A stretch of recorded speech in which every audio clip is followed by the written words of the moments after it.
I hear their voice on the line as their cocktails causes pain.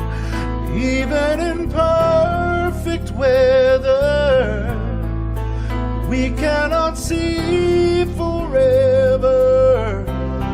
Wherever you go, whatever you do, I will be taking your globe from you. Whatever it takes, or how your heart breaks, I will be taking your globe from you.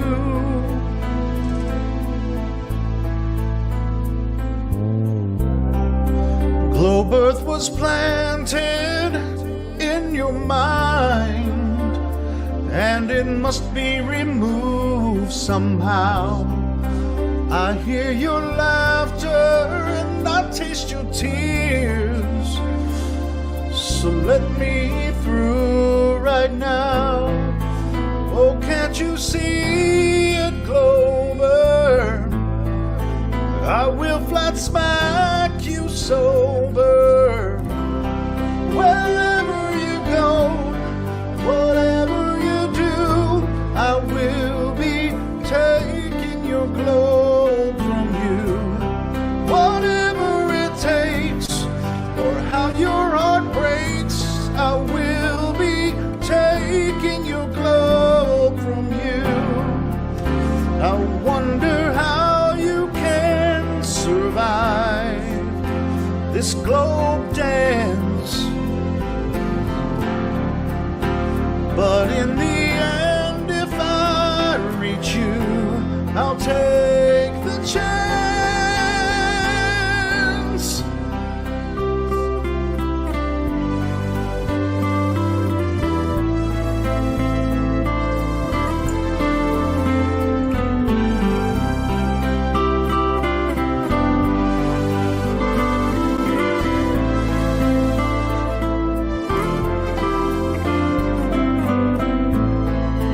Even in perfect weather, we cannot see forever.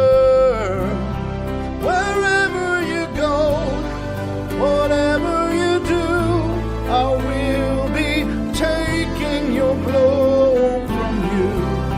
Whatever it takes, or how your heart breaks, I will be taking your globe from you.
fight you without fears.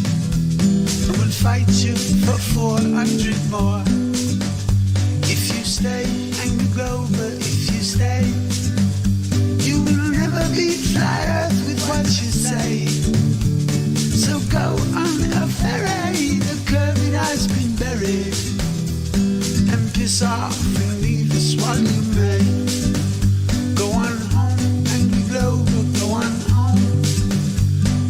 fuck's Van Allen belt if not a dome? For 400 years we'll fight you without fears, and we'll fight you for 400 more. And if you rage, angry Glover, if you rage, don't you know that most of us have been on planes? So if you think it's funny that Einstein was a dummy, I'll show you the moon landing was staged. Go on home, angry Glover, go on home. Ain't you got no fucking home of your own? For 400 years we'll fight you without fears, and we'll fight you for 400 more.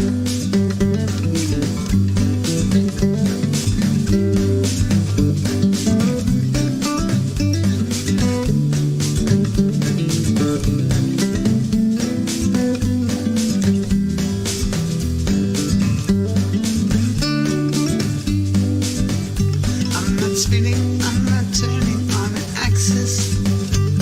I'm centered on everything I see. So fuck your Google Maps, we want our flat Earth back and live in reality. Go on home, angry Glover, go on home. Ain't you got no fucking home of your own? For 400 years we'll fight you without fears, and we'll fight you for 400 more. If you stay, angry baller, if you stay, you will never beat fly Earth with what you say. So go take a ferry, the curvy has been buried, and piss off and leave us while you may. Go on home, angry Glover, go on home. What the fuck's Van Allen belt if not a dome? For 400 years we'll fight you without fears, and we'll fight you for 400 more.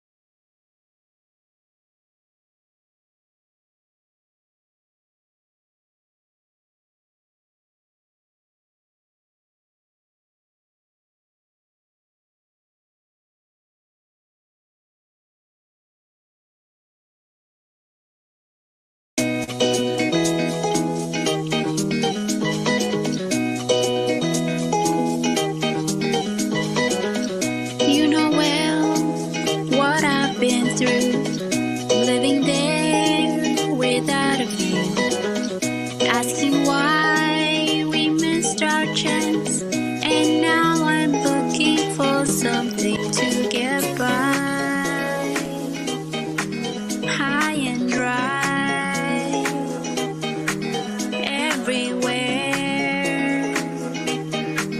in myself. I'm looking for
That's for Israel. Wonder is it real? Rappers acting say they high, say they simple pills. Glorify suicide so they get the deals. Big pharma set it up, had to flip the pills. Control the music industry until the scripts get filled. Geopolitically, yeah, we in the field. That's for Israel. Wonder is it real? Took the way you saw the world, then distorted it. Now you think you wanna rock that twirl somewhere orbiting. Theories disproportionate, the truth distorted quick with a forceful grip. They force a misinfo that we absorbing quick. Took the people's signature to mean extorted it. They forging it if news anchors informants who informing them. There's a surplus, but they tell us there are shortages. Credit economy mortgages, dollar that's supported with empty fortresses. But what's important is this report and ships important gifts. Of course it is, but extortion is in accordance with an assortment list of foreign tricks we ignoring, which informing this, informing this. It looked like we were snoring tricked. Pedophilia and the government endorsing it. Yeah, eugenics is exactly what abortion is. You just vilify those insubordinate. Way to matrix engineer, that's unfortunate. Geopolitically, we in a field. That's for Israel. Wonder is it real? Rappers acting say they high, say they simple pills. Glorify suicide so they get the deals. Big pharma set it up just to flip the pills. Control the music industry until the scripts get filled. Geopolitically, yeah, we in a field. That's for Israel. Wonder is it real?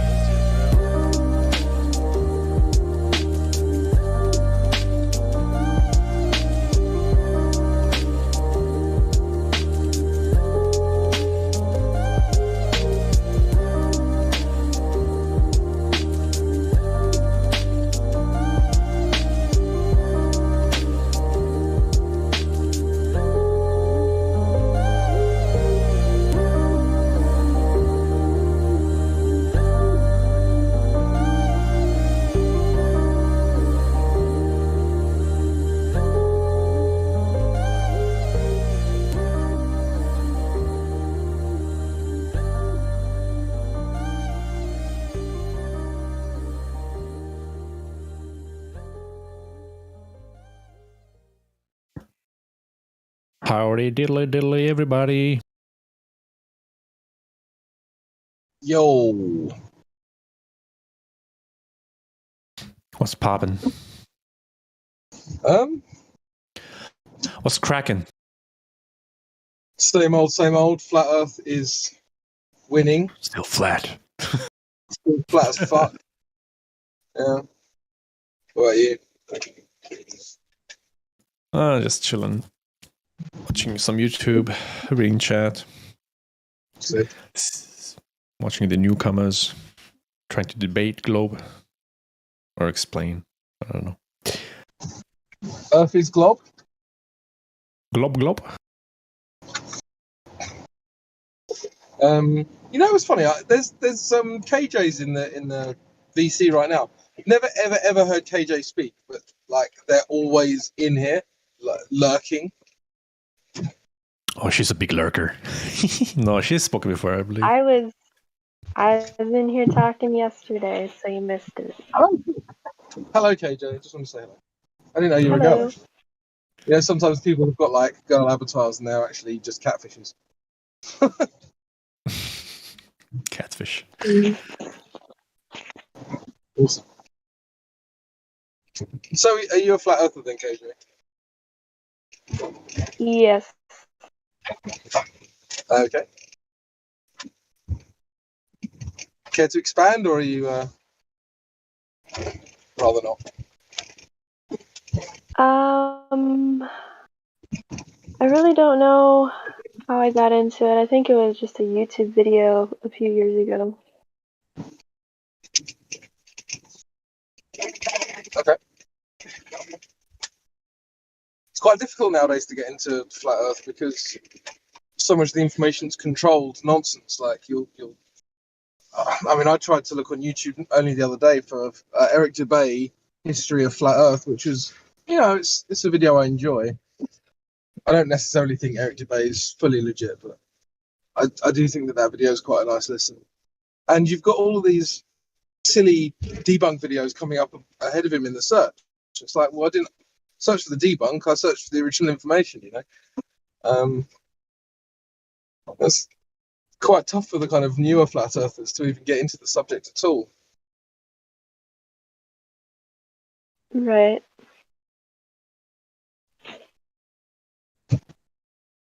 But I suppose most people, they just receive a video from their friend or something. And that's kind of how it goes. Anyway, yes, hello.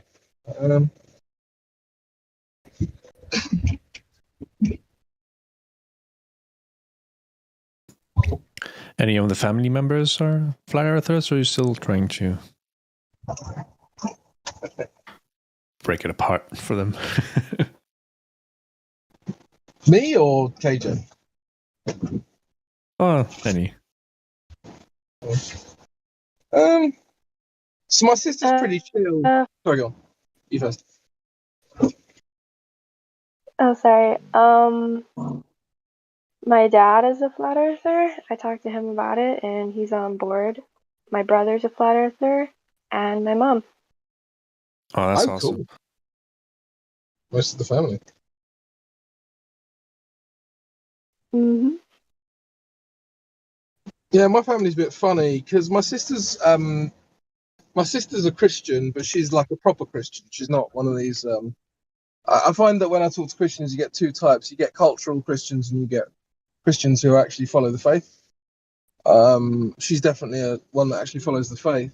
And when I was pointing out to her the Bible verses that point towards a flat Earth, she was kind of like, "Oh yeah, that makes sense." And she's a bit more open to it because she's not an adherent to the science, scientism religion. So I wouldn't say she is a flat earther, but she doesn't ridicule it. She knows that that's this legitimate kind of point of view. My mum and dad are both electrical engineers, so I normally approach them with the engineering angle.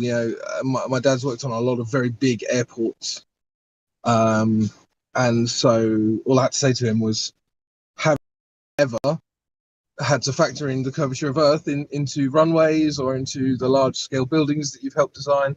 His answer was no, not at all. And so he's also not a flat earther, but he also doesn't think it's stupid because he has direct experience of working in large structures on the Earth. My mum, on the other hand, thinks that it's stupid and doesn't really know why. She just kind of says, but satellites. And you're like, okay, cool. And I don't really want to argue with my mum, so I don't really bother approaching it with her. But so 2 out of 3 is not bad.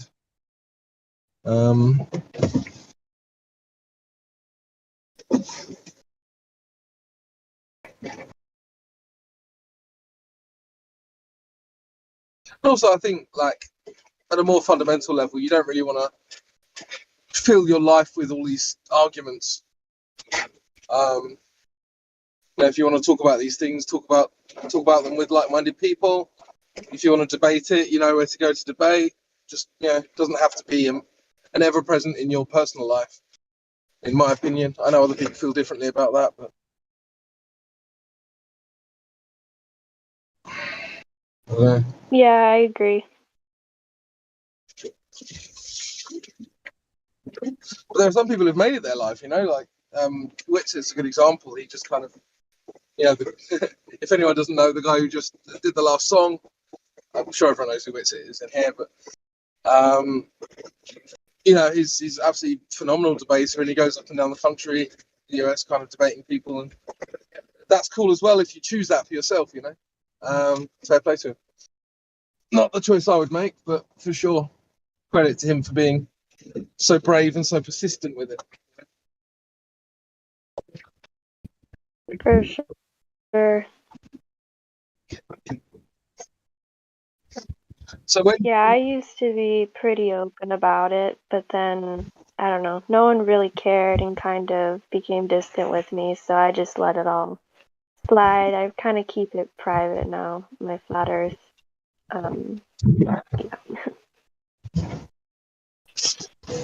So there's not going to be a US tour a US KJ tour of flat smacking. No. Right. Nope, not gonna happen. Is this a bit where you tell me you're Canadian and I got it wrong? No, I'm American. Cool. I'm trying to think what the other guys. Sorry, go on. I sound Canadian because I'm from Minnesota. So that. What about Quetzalcoatl? Any US tour of flat smacking coming from you at any point? No, I'm from Sweden, man. Oh, you're Swedish, really? Okay. Yeah. Definitely no point touring Sweden. You'd have to to Mali first. The majority in Sweden are sadly brainwashed. I'm not gonna lie, 80% at least. It's gonna be hard cracking that. The one thing I find really strange about Europeans is that Europeans, maybe I'm speaking more about English people than Europeans, but what I find is that English people specifically have this weird arrogance towards Americans and anything they see as like common American ideas. So, for instance, the flat Earth is something that a lot of English people I speak to, they're like, "Oh, isn't that an American thing?" That's kind of and the implication of that is that therefore it's stupid. And I don't know where this arrogance comes from, because these people are they're just mainstream believers. They just believe the mainstream, and then they repeat what the mainstream tells them and think that makes them clever. So I really don't know where this arrogance comes from at all. But it's something I have to deal with a lot. And I'll say, well, why do you think it is that these, Americans think like this? Because they kind of see Americans as, if they're pro-gun, then they're stupid, and if they're flat earthers, then they're stupid, and if they're Christians, then they're stupid. And it's just like, where does all of this negative attitude and energy come from? I don't know. I don't know if you have a similar thing in Sweden. Somewhat, yeah. I would say somewhat, yeah. Yeah. Not in every aspect, but it's basically, if you don't follow the mainstream, yeah, they will look at you differently. Okay, you're not part of the what are we gonna call it, club, or yeah, makes you feel like an outsider. But yeah, sadly, that's how it looks like. The media feeds you whatever they want, and yeah, people don't really use their brains to think anymore. Seems like. I think Sweden's got a really big problem with immigration at the moment, and it's what's weird to me is when you talk to Swedes about it, they'll say, well, why can't an Iraqi be a Swede and stuff like this? And I don't know. For me, it's like, if you can't even protect the existence of your people, I don't really know where you can go logically from there. Like, if you don't exist as a group, then your culture doesn't matter. And so if you all think you live on a ball, that doesn't matter anymore to me. I feel like when you talk to other groups, they have this want to actually exist and survive. And then as an offshoot of that branch, then you can say, well, the culture matters and the ideas matter, the spirituality matters. But yeah, when I talk to Norwegians, they're very different to Swedes in that one regard. Like, Norwegians are very kind of patriotic, and they Norwegians hate Russians. I don't know if you've noticed that. I don't know. When I've talked to Swedes in the past, they feel like a people that's given of the media, up. I would say. Yeah, it's probably because of the media, I would say. It could be, yeah. Could be. And we're propagandized to hate Russians as well, and I don't give a shit about all the media to hate, I don't hate anyone. Yeah. But yeah, as I say, Swedes feel like people who have given up when I talk to them. It's sad.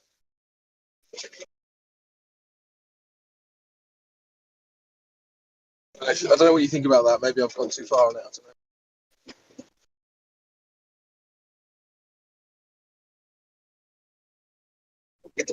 I think it comes down to the culture. I don't know. It's hard. What I know about Swedes, they like to hang out with each other like closely, but most of the time with strangers, they just keep distance. They keep, they don't like to interact like, in the open, basically in open public with people like that much. So that creates the smaller divisions of groups, like between the Swedes and the immigrants and whatnot.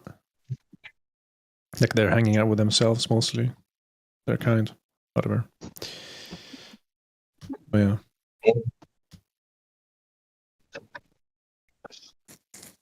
But what I mean is, like, you'll have that. That'll be how people act. But when you talk to people about politics, then they'll say, "Oh yeah, well of course a Somali can be Swedish."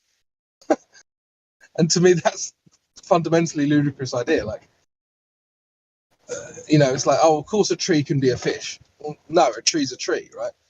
And I don't know. Like, I don't know. It's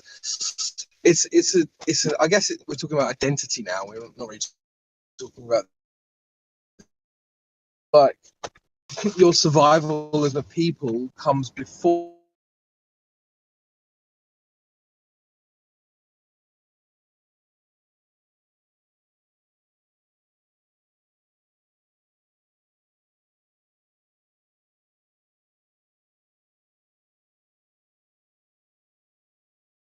any culture. Whether your people are every single Swede was a flat earther. Well, at that point, the fact that you're a flat earth for a couple of generations doesn't matter because you don't exist anymore, and now the globe earthers have replaced your population anyway, right? So I guess I feel like you need to have that foundation to build that house on, and the people are the foundation, and the culture is the house. Because another thing I've learned as I grow up is that good ideas don't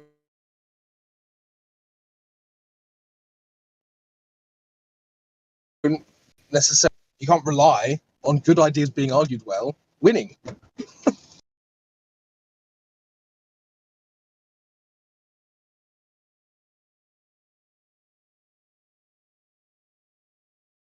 So anyway, I guess I'm just ranting now. If anyone wants to change the subject, please go ahead.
I noticed we've got pigeons in the chat as well. Hello, pigeons.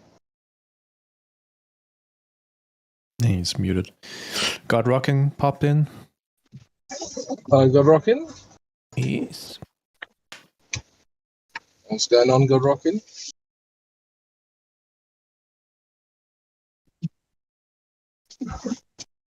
Oh, it's quiet today, finally. Time zones, man. Time zones. Yeah, true.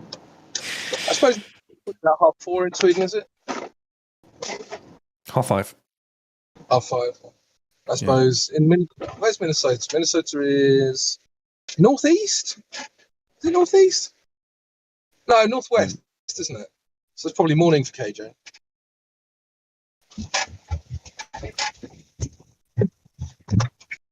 So I'm going to guess that it's 8:30 in the morning for KJ. Oh, it was beautiful sunlight today. Like the sun was showing up. Oh, Warming up lovely. as well. Yeah. I have It's a very going good down friend who right lives in now. Gothenburg. Sorry, go on. Where at? I have a very good friend who lives in Gothenburg. Gothenburg. He said, Cool.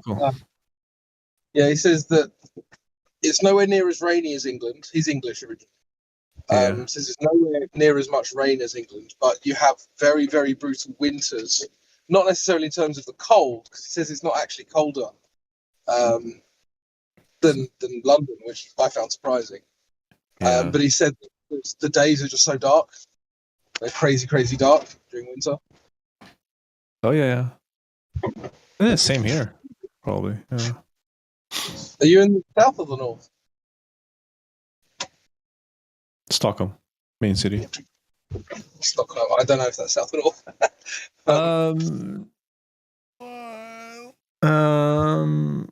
Well, where is it? Yeah, I'm not sure. Let's say where it is exactly. Look it up. You can look it up.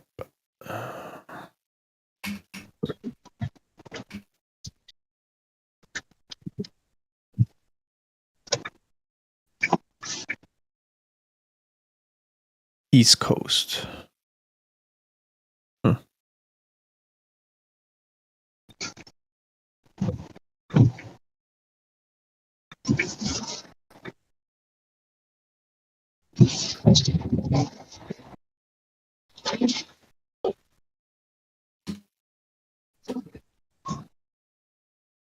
Huh.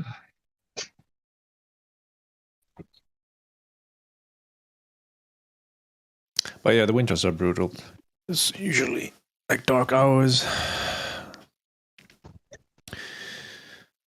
Up in northern Europe, could say. Yeah.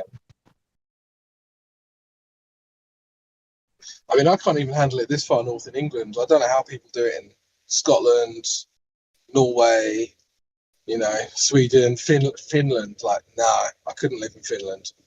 Yeah, I prefer the sun, to be honest. The warmth. Oh, really? Okay. It's funny. Often I get people tell me like, "Oh, I like my seasons to be seasons." I'm like, "Well, we've only got really." I like to be seasoned. Yeah, it's like, no, I don't like my season. I like all of my seasons to be summer. Literally.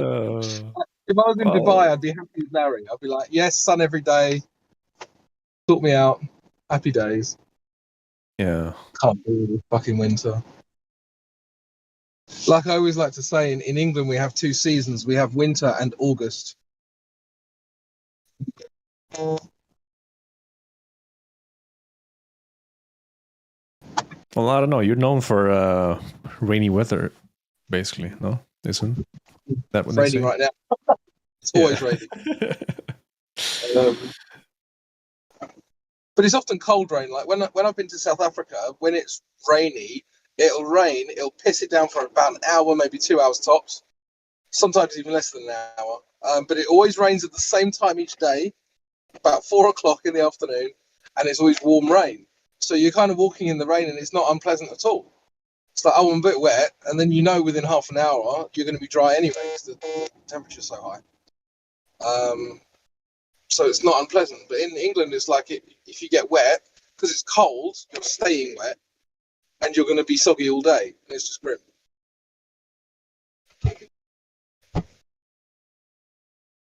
So, nah, not sticking around here for much longer.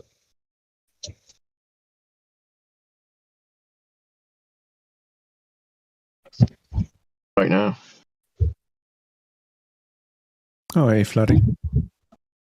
Sorry? Hello. No, Flatty joined. It's raining right now. It's just like I turned on and Crypto was talking about how the weather in Britain and it's just I'm sitting in the car and it's just tipping down with rain. Are you in Wales? Yeah, man. Yeah. I can tell from the accent. I think Wales is actually one of the rainiest countries in the world, isn't it? I think it's actually even worse than England. Yeah, I'm not sure if it's because of Snowdonia Mountain. You know, the mountains up there may get a lot of it, but it does seem a lot like when it's sunny London way, it's raining here. I'm in South Wales. Right, yeah. Mm. Well, there's a really weird quirk about that. There's a town in Essex, in East England, which is one of the driest places in Europe. But it's like... Really? Yeah. It's really... And I forget what it's called. But it's like complete anomaly, because the rest of Essex is always raining. But it's just this one town. I think it's just in a corridor where it just avoids rain. I don't know why. No way. That's pretty cool. Huh? Yeah. It's a complete anomaly. No one can really explain it. Not to me, at least. But you wouldn't want to live there. Yeah, my father-in-law lives in Essex. We go there now and again, and it's another world. Oh shit! You are actually Gavin and Stacey in real life. Nah, she was born in Wales. He lived in Wales for most of his life, and then he moved back when the parents split up. But she's Welsh. My wife. Yeah, fair enough. Yeah, cool, man. I've been to Wales a couple of times. It's a lovely country. I really like the Welsh people as well. Always very welcoming. And yeah, we're very friendly. Yeah. They're always nice to my face.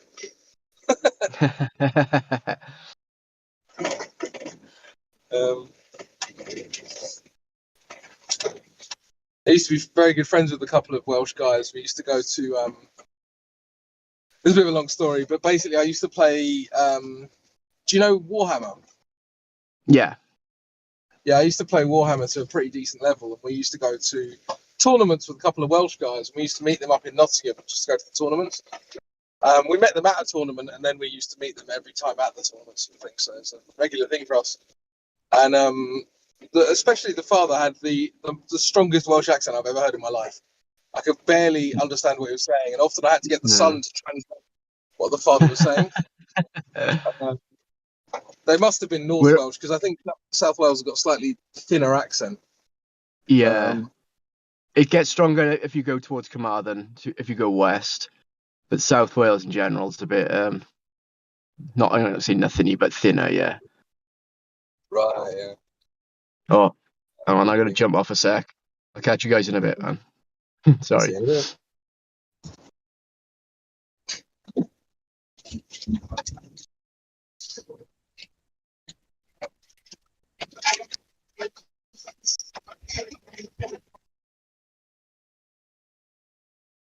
So, what's the situation in the UK? What's the situation? Yeah. With regards to what? Well, your prime minister, whatever. What's he doing? I mean, he's just like every other prime minister. He's lying psychopath. Right? What else do you want to know? I noticed he got a haircut. That's the new thing about it. Oh god, yeah. The thing is that they either put very traumatic or very mundane things in the news because they don't want to tell you what's actually going on. So that there's always...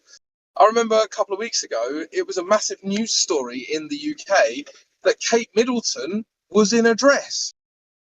This was on the front news, like front pages of all of the fucking papers. Kate Middleton wears a dress. I was like, this is not news. That's it? Nothing else to it? That was literally... Is that the whole story? That was like, check out Kate Middleton in a dress. That was, bro, that sounds like something I would totally read, man. Send me a link, please. Yeah, exactly. I was like, what a waste of fucking time. Like, I don't care. I mean, if it was my personal girlfriend in a dress, I still wouldn't care. Do you know what I mean? It's like, random woman wears dress is not a news event. But they were like pushing it as if it was like, oh yeah, you should be really interested in this. What? Yeah, it seems like they're running dry on the news agencies. They must have been between COVID and the Russian invasion. So they were like, you know, what other shit can we print so that we don't have to talk about the world financial system being corrupt as fuck. Woman wears dress. Let's put that out.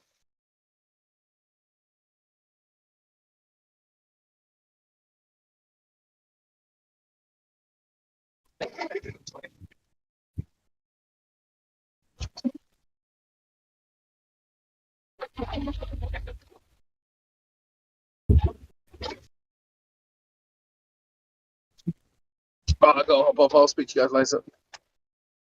All right, man. See you.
Yo, KJ, play something.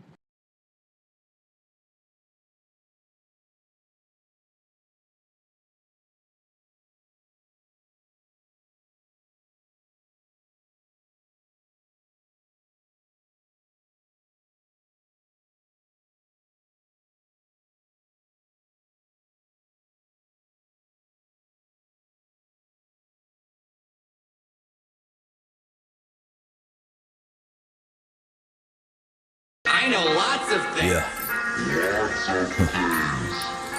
Sumo on the P, what's up? I do not care about your raps, nah. This track, I do not care. I guess I am rare. Yes, I hear the trash. Take it out back. Oh, you can't hear it. You must have your ear to the cash. I'm itching a spaz. I do not hack, but yes, I'm still with the mask. Snatch a beat right out the mainstream real quick. Fuck around, yeah, we gon' remix it. We got you spinning, and now you dizzy. You looking like Disney, seeing sixes. All these agendas and all these false flags. How many times till it gets familiar? They've multiplied so many times they form in the line to normalize the pedophilia. Half of these rappers, yeah, this shit getting handled. They're gone. with one snap of my finger. Yeah, Thanos. Yeah, I see your ice, your shit be shining, but how many of those innocent African children had to die for those diamonds? Huh? Tell me. They wonder why they were living all so divided, with all those rooms in that big ass mansion with the homeless family sitting right outside it. 1,000 bodies died for that outfit, and you ain't cleaning the blood off it. Your favorite celebrities got blood on their hands, Marina Abramovic. Hillary Clinton, she's gonna send out a hit if you leaking those documents. If you a holistic doctor, they gon' pop your Tasha secretly off a bridge. Exposing them, smash the internet. Yeah. Cause we don't fuck with no fake shit. Nah, NASA images. Yeah, thanking your highnesses. Yeah. For paying the scientists. Yeah, you kneel for the anthem, huh? But you still play for the Zionists. Damn, yeah, they trying us. They splash subliminals. The Super Bowl, the halftime show. No, that's a ritual. Global warming, climate change. Next year will be a new name with a new tax and a new op and a new fear for a flu strain. Oxitex, the new Dr. Moreau, and they teamed up with the synagogue of Satan. Yeah, I see what you be doing, Q, but I still don't trust the administration. Nope. They drinking adrenochrome straight from a child's throat. You sitting down with that vegan meal, but you still drinking a diet woke.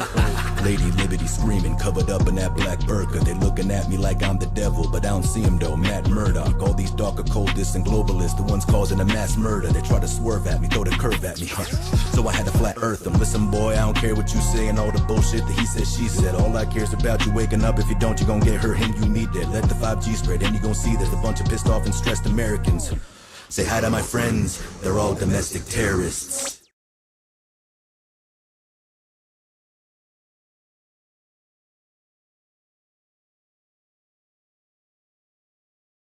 What's going on, morning? The ball leaves after you join. What happened there? I didn't do it. No, I'm just saying. I didn't say you did. That was pretty awesome, though. Huh? I got them all trained. Yeah. Just kidding. How you doing this morning? I already asked you that, didn't I? Oh well. Yeah. It's more like evening here soon. Gotcha. So how's your evening? That's good. The sun was poking out for a while. Some nice sunlight. Yeah, the only thing I see poking up is chemtrails this morning. You got a whole layer I saw the pictures you posted. across. Yeah, those pictures looks like chemtrails. They usually spread out like sheets, and if they remain up there for many hours, they're definitely chemtrails, and not. Yeah. Yeah. The problem is the denial from the authorities.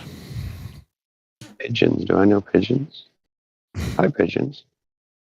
Hi. How are you today? Good. What's going on today? Watching some YouTube videos. So. Oh yeah, do tell. What do you find? Anything good? Indiana Jones. Oh, I see. That kind of stuff. Yeah, I was watching some videos this morning. Some interesting stuff. Yeah.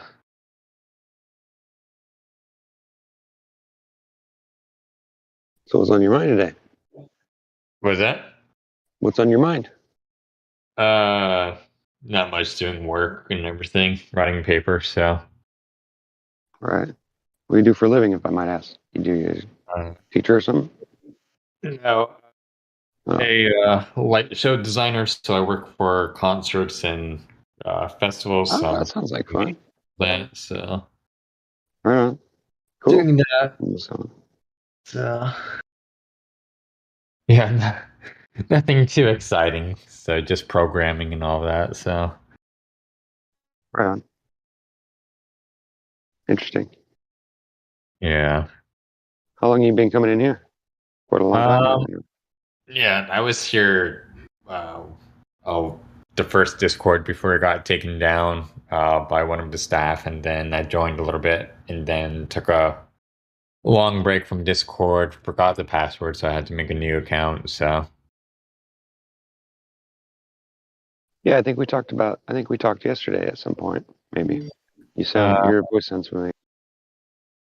I wasn't on yesterday, but I was on. Well, when I say yesterday, I mean it could have been the last 3 days or so, because I was like, days kind of run into each other. I was like, don't remember coming on yesterday, but yeah. Well, I guess I've just heard that particular statement quite a few times in the last few days, I guess, People Yeah. saying that, you know, they were here and then they left for a while and came back and whatever. Yeah. Yeah. How about you? Anything interesting going on? Personally, not really. I mean, you know, it's the usual. Yeah. Being in here and all that, but nothing really special now. Yeah. A lot of interesting stuff going on in the world and Yeah, investigating that and stuff. and Ukraine stuff definitely interesting with that. So, but yeah. So, what's your opinion about the shape of the Earth, then? If you don't mind me asking. It's flat. I always believed it was flat and everything. All my family members think I'm crazy and all that. So usually I just like to keep it personal. But I believe the world that is flat and it was never round. I think NASA's 100% bullshit and all that. So How do you deal? So, personally, how do you deal with family and friends that, you know, I know it's hard to, you know, there's nobody to talk to and all that. Trust me, I get that. But I'm curious, like, what are your feelings about the rejection that you get because of that? I just, nah, I don't really cause Like, do you feel helpless? Or does it bother you? Does it affect your psyche, or do you just kind of let it roll off your sleeve? You know, because I know a lot of people that say that the last part, but then you find out later that it does really bother them. You know what I mean? Yeah, like, it doesn't really bother me, and everyone has their own opinions. I'm not going to get pissed or like upset. Like, if you think the world is round and that's your opinion, but I mean, it doesn't really bother me that much. I mean, I know some friends that like get very upset, like, wow, they're trying to start arguments and all that. Like, okay, well, that's your opinion. I'm not going to get myself into this drama. So it's Right, like, right. Yeah, I'm the opposite though. I'm struggling with that, you know, because a lot of the people that I know are very intelligent people, and so yeah, I hold them in high regard. And when I try to come at them with a logical argument, and they won't listen, and their only resistance is just cognitive dissonance, it's very frustrating for me. I take it personally, you know, even though I shouldn't, you know, like it's probably just a defect in my character, but you know, it bothers me that I try to share something that's honest, and I try to show them the actual evidence. I don't just tell them believe me, because you know, you can trust me. I actually show them physical evidence, and they don't even want to look at it. You know what I mean? yeah, For me, that's become a big problem yeah. I could psychologically see for that. me. I was just curious, you know, like what the effects are for you and how you feel. I mean, it sucks time to time, like when people think I'm crazy, but it's just like whatever. Usually, I like to keep it personal. Usually, I really haven't really told anyone and all that because people are like, "Oh, well, you're one of those crazy people" and all that. So I just like to keep it personal. I don't really tell my friends, and I mean, my family members know, but they keep it personal of that. So.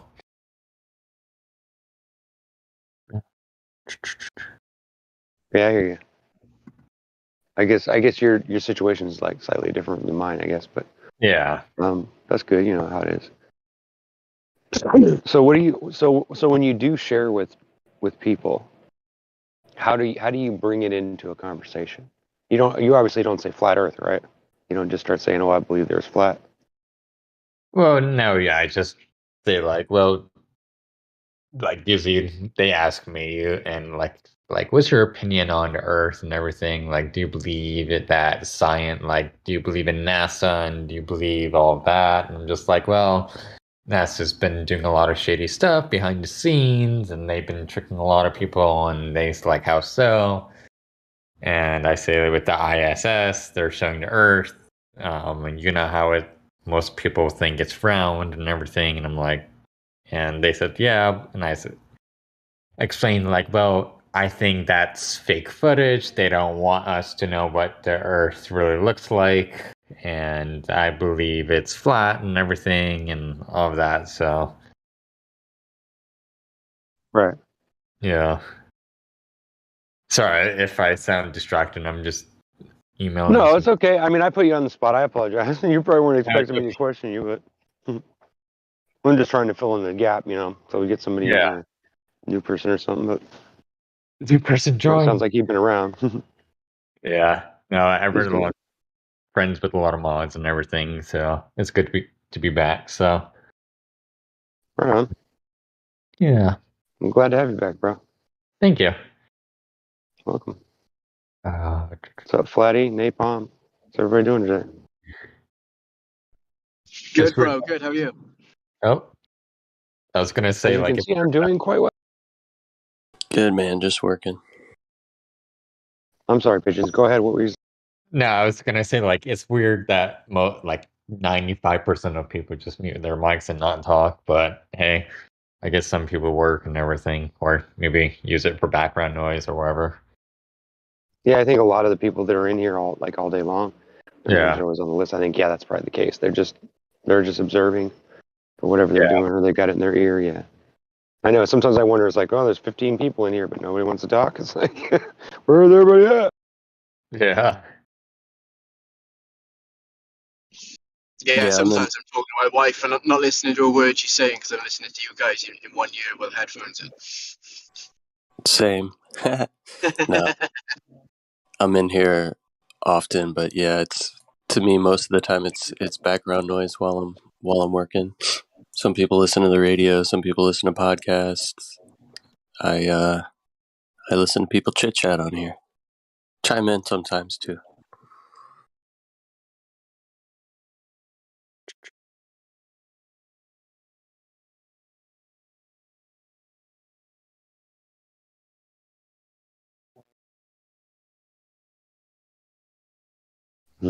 Well, welcome, Pigeons, or welcome back. Yeah. I don't know if I've spoken with you in the past or not. I think so. I Would have used been to a while ago, probably. Yeah. I remember a few of the mods. I'm not sure if they're there anymore, but I remember Becky and everything. So, is she still here or? Becky from Australia?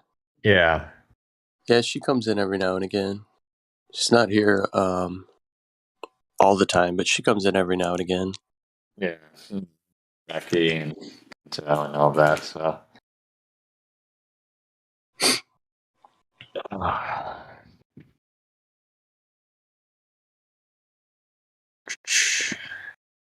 Okay, so I got a nosebleed. That's interesting. That's not something I get every day. I don't think I've had a nosebleed in a year or two. Yeah, I just, that's weird. Dude. I just started bleeding, out of nowhere. It's crazy. It's those chemtrails, dude. Above your I don't know. You never know, right? Makes you wonder. I don't know if I'm going to go there, but I'm sure that whatever they're doing, it has to do with the weather and cloud seeding, so I can relate to that, but makes you wonder. I think it's from just the jet engines, like, you know how when you breathe from the cold, it's mist or your breath freezes into ice particles or whatever. I think it's that, but some people think different. But Right. hey, Well, I mean, I would agree with you because when I first heard about that kind of thing, I thought it was kind of silly too. But after doing about 20 minutes of homework, I realized that there's way more evidence for it than there is even space missions. Yeah. Literally since the 20s, they've been using it. I mean, you don't have to believe it necessarily, but just saying. I got more evidence for that than I do about anything, probably.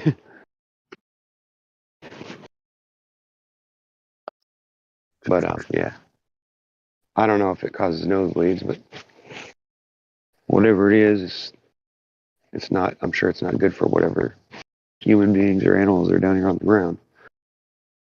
But like I said, if you're interested in the information I got, I'll share it with you, no problem. But I don't think that's a discussion we should really have in here necessarily. Even though it is, I think it relates to flat Earth. But anytime somebody is manipulating a natural occurrence or a natural event, to me, there's a conspiracy involved regardless. I mean, it may not be, it only takes two people to make a conspiracy. You know that, right? Yeah. Anybody who thinks that conspiracies aren't a thing, go online and look up all the damn lawsuits involved with conspiracies. There's millions of them. I mean, I could just start one now that drinking iced tea can give you radiation or something like that.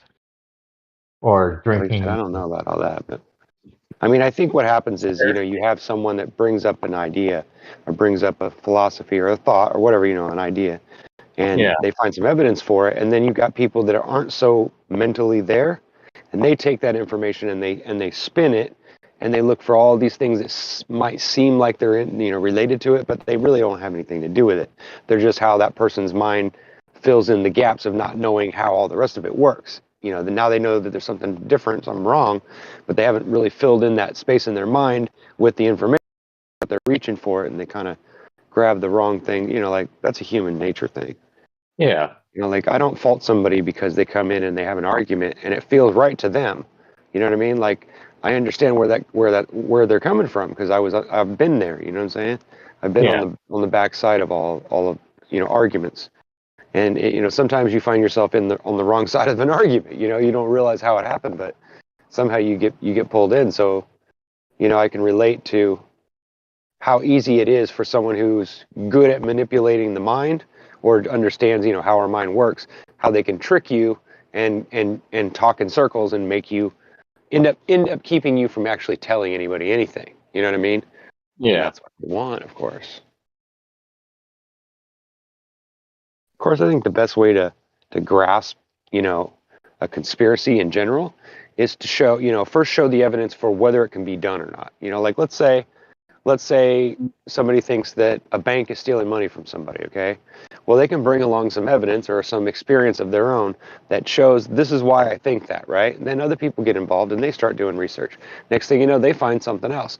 This stuff can pile up. It doesn't necessarily mean that any of this evidence is actually relative to the actual, conversation, but it is seems like it's fuel for it, or it's ammunition for an argument, even though it's really not an argument at all. Because when you don't start with a fact, or if you're not basing what you're going to discuss on facts, then you're just going to go around in circles no matter what. You know what I'm saying?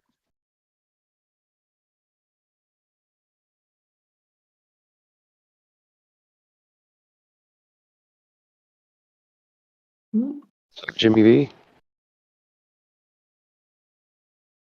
you able to talk to us? Saying hi. Hello. How you doing today, bud? It's just driving home, listening to the Right on. radio. Hi, you guys. Cool. Thanks for tuning in. We appreciate it. What do you think about what we've been talking about? What are your opinions? How's the sky look over there today, this evening, over there where you're at? Miserable. Grey and miserable. Is it cloudy? Yeah. Sucks. That's interesting.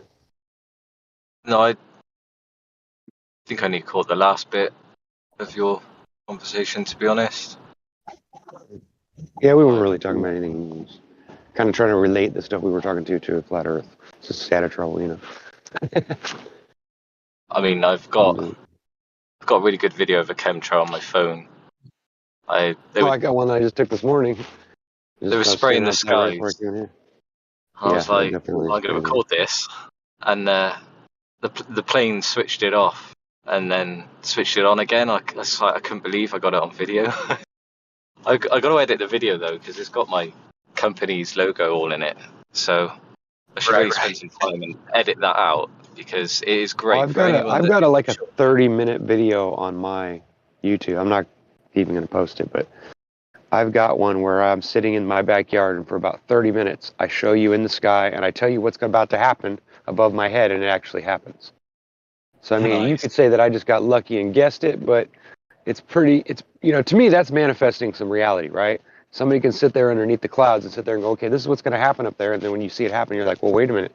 How does this person know that? Maybe they know something I don't know, It's always led me to at least consider people's opinions, you have to consider it. Well, I mean, depending on who they are. I mean, if some homeless guy walks up to you on the street and says, God is good and God is great, you're probably not going to take it very seriously, right? But, if somebody that you seem like they seem intelligent tells you that, then you're more apt to go and research it, right? Like if I told you that, donkeys had real toes, or if I told you, or if I told you horses had whatever, you'd probably go look for the information before you'd call me a liar, right?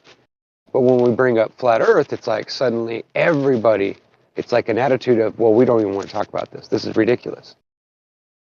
But then once you get into the deep parts of why we think that, why we say that, You just just scratch the surface. Just look up the difference between a photo and an image, and then start going around and looking at all the different things on the internet that have photos and have images, and it'll make you realize what's really real and what's really fake. Because if they have to write image on there, what does that tell you? Exactly. And I understand photographs. We don't really take photographs nowadays unless you're still using film.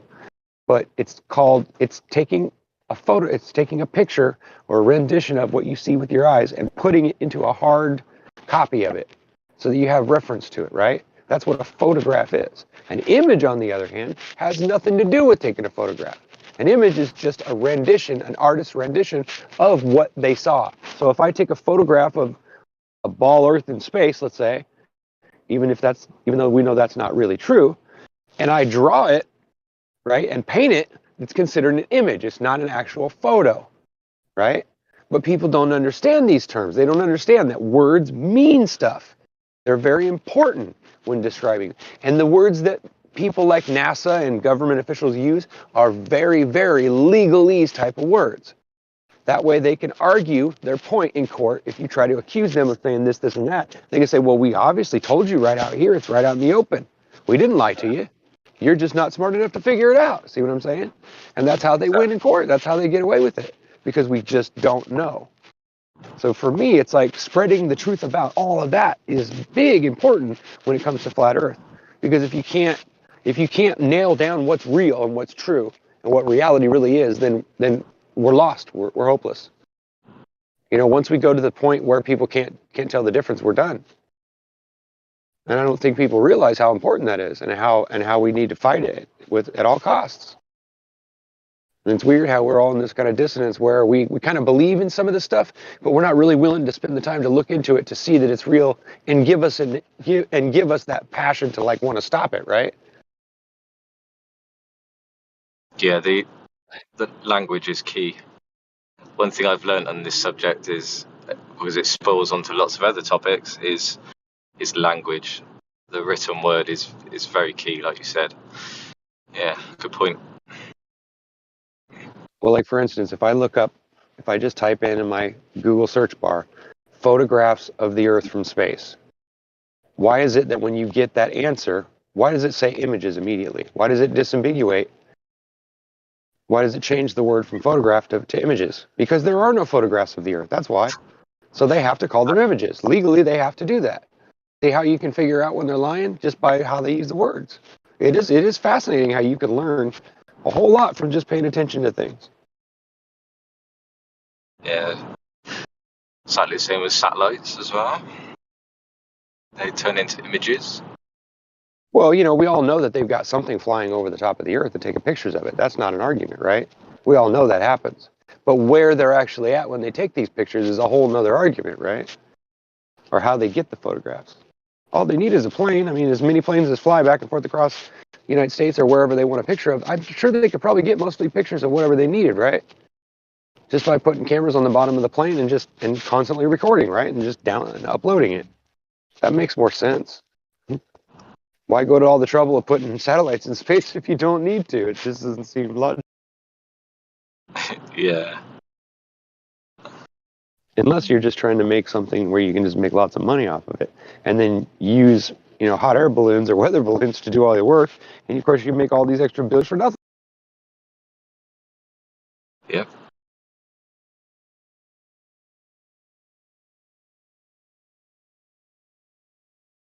Another thing we have to consider, and I know it's not necessarily related to flat Earth, but it is important to our channel and it's important to all of us.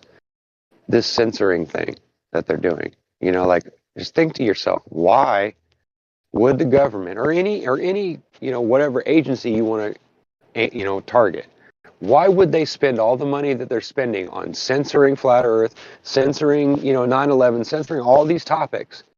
Why would they spend all that money when they could just show us the actual evidence that they already supposedly have, right? They already supposedly have all this evidence that they went to the moon and they did this and they did that, right? Why can't they just show us that evidence? Why isn't it just laid out there on the table?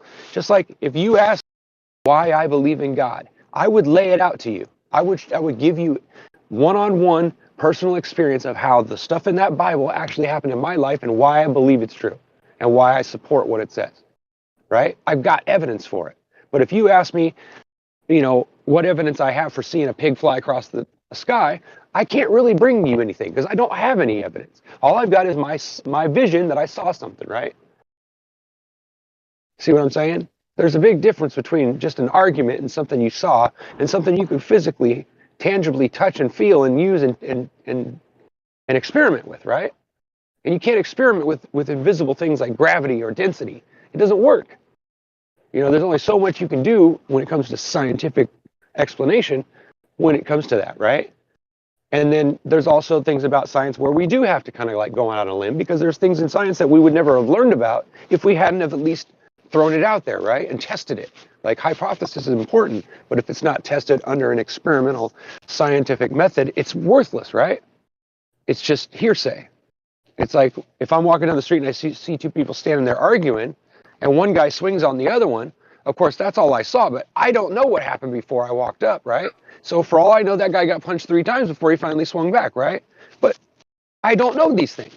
So I can't really like comment on, well, I saw that guy hit that other guy and I can't do that. All I can do is say, well, I only saw the one hit. So I don't know what happened before I drove by, but I saw the guy punch the other guy. That's all I can say I know. I can't throw a bunch of information in there that isn't true because it's just not. You know what I'm saying? Yeah, it's funny how we protect ourselves by doing that. We throw all this lies out there and then it gets twisted around. Yeah, Rookie, so you were talking about words having meaning, needing to have kind of evidence and stuff like that. So there was a debate late last night, or I guess early this morning, on another server between MC Tune and DMOC. DMOC comes in here every now and again, and a couple other flat earthers. Guys I'm not necessarily... Yeah, so one thing that I found very interesting, or just goes to show how the globe's only argument seems to be right now is a semantical argument, is the fact that DMOC was wanting empirical or direct measurements. They were discussing like distance to the sun or Earth curvature, and MC Tune couldn't even really define what a direct measurement was, and DMOC was saying that he really wouldn't accept just a calculated measurement. So MC Tune's rebuttal to that was a tape measure would not be able to be used for direct measurement because it takes math and calculations to create I laughed so hard when I heard him say tape measure. Like this all is... you need is a stick and a pencil to draw lines on it. It doesn't matter how you measure it. You're still measuring, right? Right. This is how poor their argument is these days when they're trying to claim that a tape measure requires calculation because you have to calculate anything after the first few marks that you put on the tape measure. That's his claim. The first foot is a direct measurement, but you have to calculate the resulting feet or inches or whatever on the tape measure. So a tape measure is no longer a direct measurement. So when you lay a tape measure on your 2x4 and you put a little mark next to 3 feet and you make a cut, you didn't actually directly measure 3 feet on that 2x4. You allegedly calculated it, and it's an indirect measurement, according to MC Tune, which is laughable. And thus now we have the tape guesser instead of the tape measure. Yes. Tape calculator. That's a good one. Was that a siren? Oh, I thought it was someone. Never mind. So yeah, I find it funny that their argument if you're deriving, if you're literally reading a number, how is that a calculation? Hey, Mimus, because the tape measure was originally, calculations were used to create the marks. No, they weren't. There goes the but neighbor. They weren't. But No, they weren't. they weren't. A a designed direct imprint of the tape measure mechanically was placed there. There was no calculation. I guess his inference is the fact that you would have to add more marks. So Oh no, we hear what you're saying. But calculation. We hear what you're saying, but it's not true. He's just wrong. Period. Right. There's never a calculation because these are known quantities. He's grasping at straws in the same way that anytime he's backed up against the wall, he can say, well, science never proves anything, right? So he's calculating grasping ever at gone straws. to his little website where he keeps all his little toys, or not toys, but his little evidences? It's pretty hilarious. MC Toon could be the stupidest glober that there is. He could actually be the stupidest glober that there is. Well, I wouldn't say stupid. I would say more driven by something besides the reality that he wants truth. Because obviously, all his arguments are is him making himself look better. You know what I mean? That's what I mean. Stupid is willful ignorance. It's the willful denial of reality. That's what, when I say stupid, I mean the ancient meaning of the word stupid. And that is what he is. I mean, yeah, ignorant or unknowledgeable. Yeah. I've got one word for you to challenge. What's that? Brenda. Well, MC no. Toon is dumber. How dare you? MC Toon is dumber. Because Brenda will go to. I debated MC Toon and won. Brenda will go to fantasy, straight to fantasy, like interdimensional. What? And that's smarter than what MC Toon does.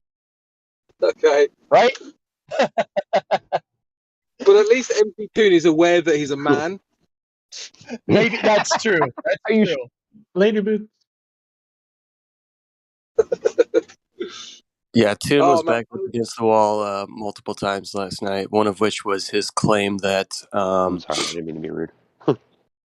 that the EM spectrum, right? So his claim is that light is only in the visible spectrum. Anything outside the visible spectrum is not light.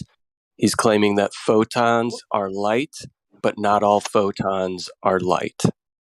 So light's only light if you can see it? Well, that's kind of selfish. Is this like a bourbon whiskey argument?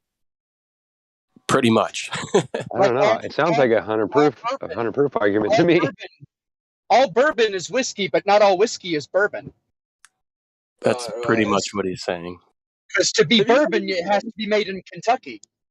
That's not water, because you just put some coloring in there. That makes it not water no more.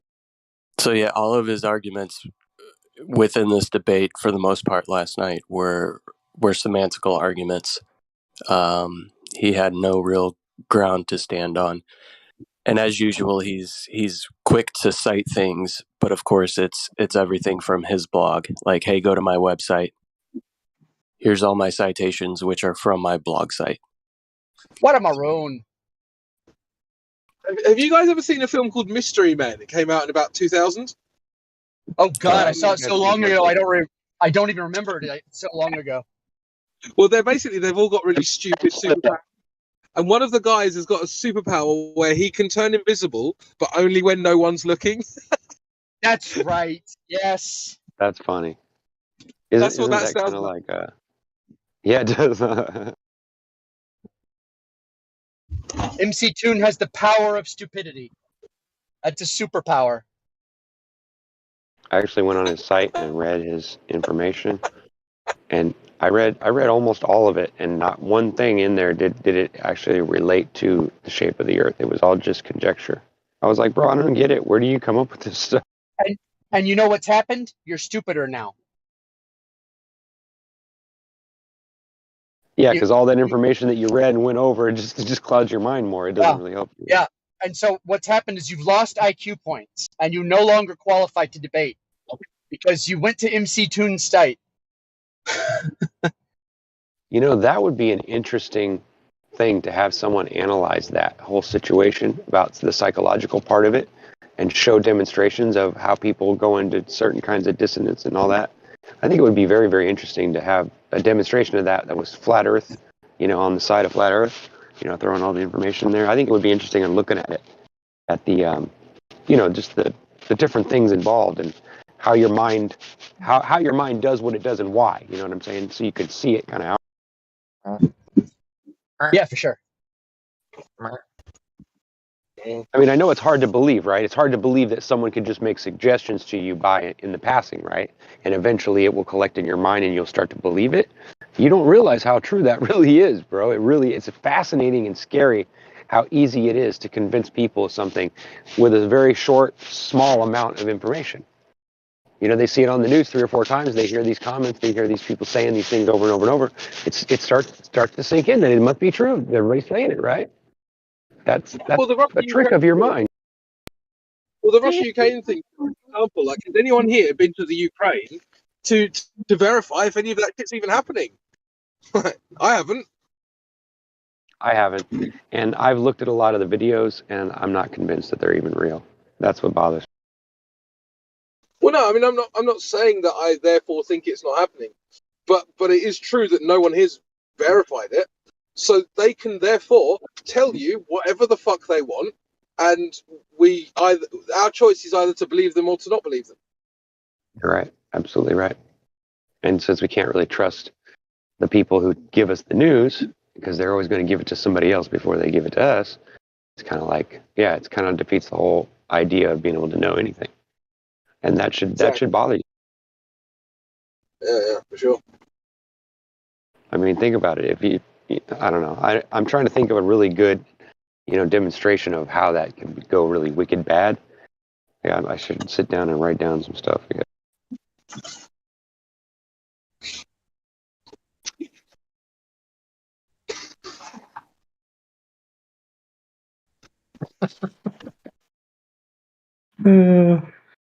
What are you watching?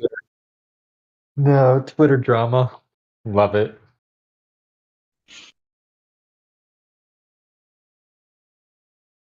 You love drama. Oh boy. No, Twitter drama is absolutely amazing. People are freaking out over simple stuff. It's fascinating once you're on the side of it where you understand it and you watch how people react. It's really scary, isn't it? Yeah. I don't even watch TV anymore because it makes me cry. Wow,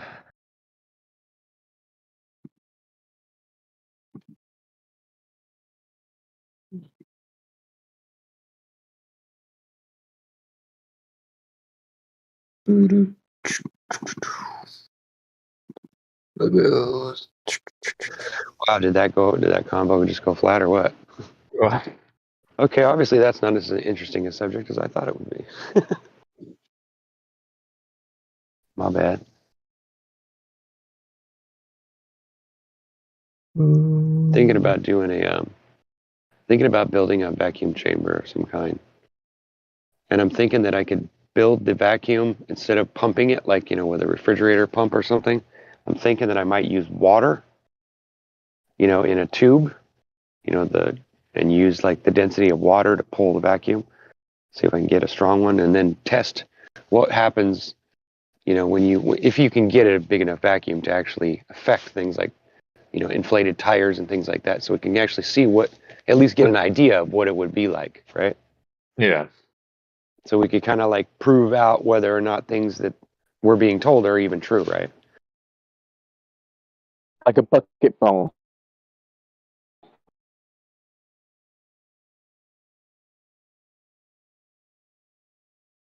You know those bongs that you put in the water and you use the water to suck the smoke again?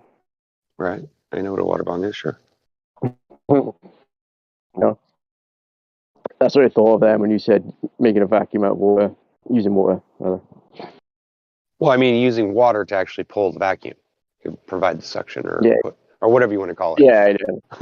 Yeah, I know. I know it's weird how we've gotten to a point where we have to just define things so carefully because things get twisted around. I think that's sad that you can't have a normal conversation, like where I'm just curious about something I ask you, and you have to give me all this scientific explanation beforehand just so you think I can understand it, because that's the way it's getting. Remember 20 years ago, if you're old enough to know that, do you remember when you used to walk up to somebody in public and you ask them a question and they'd have a conversation with you? You remember that? Oh, I remember, yeah. I do. I remember being able to go Yeah. outside and literally fight with other kids, beat them up, and no one ever called the cops. Like, stuff happened like that. It's just the way the world works, right? There's a pecking order. There's all these things about the world that we all don't necessarily like, but we all realize are necessary, right? Like pecking order, I call it pecking order, but I mean, like the caste system, or however you want to look at it. Like people form themselves into groups. That's just how they do it. It's a natural response your brain does. But once you're fed like racism and sports and things, then your mind does something double, and now it's tripling it. It's not only separating out everybody and putting them in categories, but now it's categorizing them based on simple things that really don't matter. Like, does it really matter to you which football team wins the Super Bowl? No, it doesn't. It doesn't change your life, does it? No, it doesn't change your life at all. You might get some entertainment out of it, but otherwise it's freaking worthless. Look at how much energy we put into those things.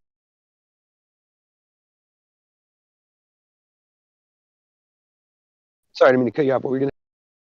Was that? No, I was just speaking to myself. Oh, I'm sorry. So, Ricky, you said just now about legalese, and they kind of say they told us so, but because they use certain words and stuff. You're breaking up quite a bit, bro. I'm sorry. I'm only hearing about little bits of what you're saying. Try reconnecting. Language, and this guy seemed. Sorry about that. I didn't. There you go. Try to get. Is that any better? I can hear you, but you're still cutting out a little bit. I'll leave it till later, man. I heard you'll leave it till later. That's fine. It may be where you're at. Are you mobile or something?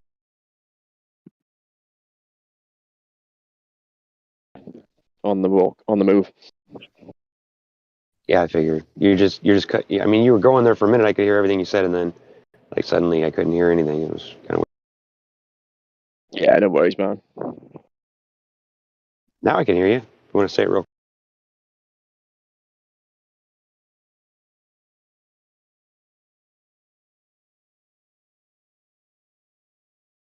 No. No.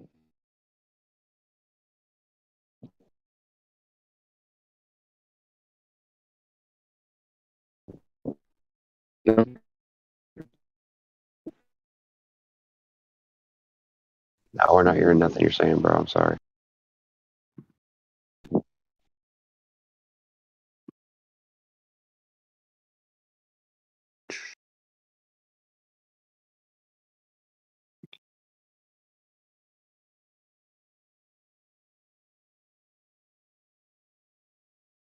Okay, well, I guess we'll move on until we get better signal.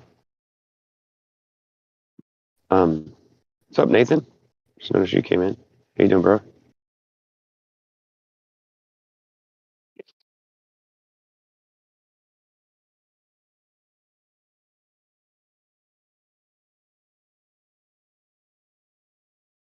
Am I coming in clear?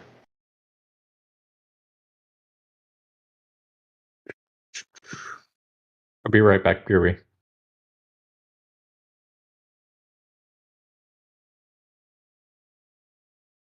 All right, man. See you in a little bit.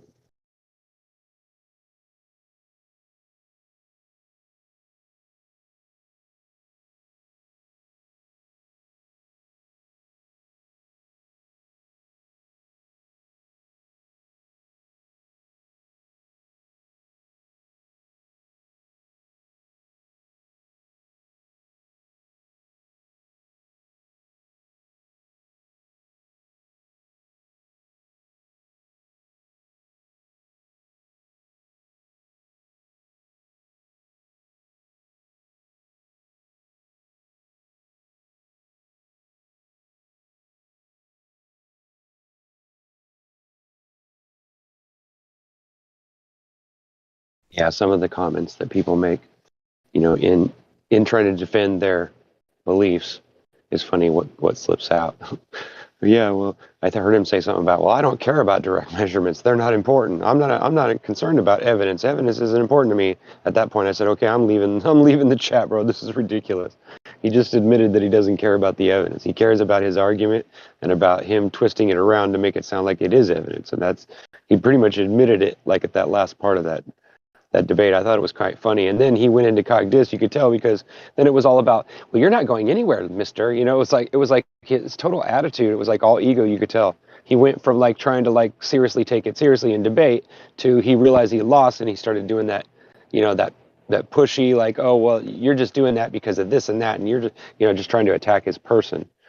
And I was really proud of DMOC. He didn't even sound like himself. Normally when I hear him talking, either in here or on other places, he's usually pretty aggressive. He gets loud, and he's very passionate about what he says. And I was really shocked that he was so calm and quiet and did so well. I was really proud of him. Did we listen to the same thing? I ain't gonna say nothing bad against Denmark, but he could took some slides. He could took some slides with him and had some evidence to show. He just kind of.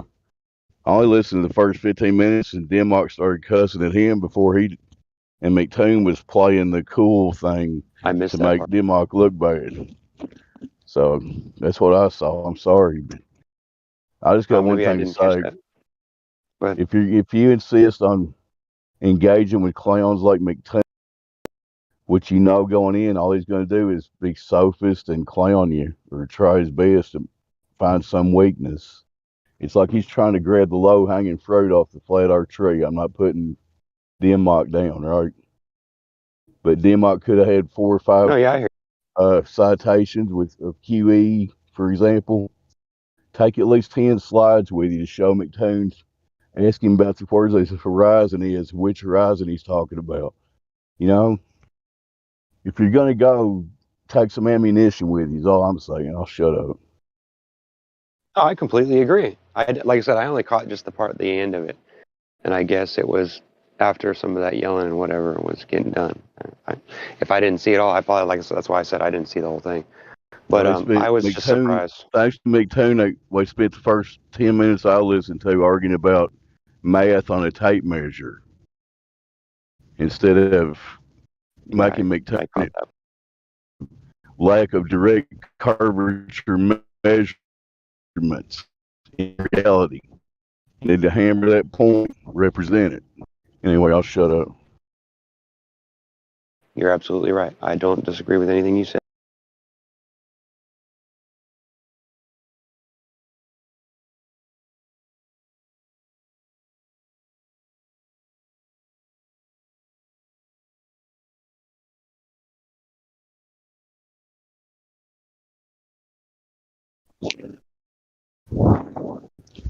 Now, I'm not putting down anybody. I'm just saying if you're going to represent the facts for us on this team here, have your shit together and represent it well is all I'm asking. Is that too much to ask? I don't think so.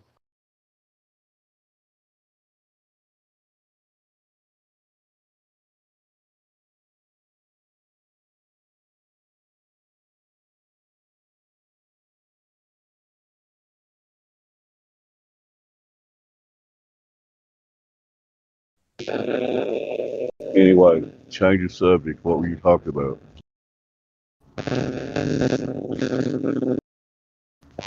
Actually, I like this conversation. I don't have a problem with it. I think it's very relevant to Flat Earth. Arguments and how arguments are done and how debate and how people talk their way and run in a circle. I think it's important that we understand how all that works. You know what I mean? Roboting? I hear some static or robot noise. Yeah, Robo Davis. I think somebody's hot micing is what I think. I'm sorry. I know you just come through then, Doug. Oh. All I was saying, if you're going to represent this on whatever channel, if it's like McClowns, you need to have your shit together and have some citations and stuff. Does anybody disagree? No, definitely not.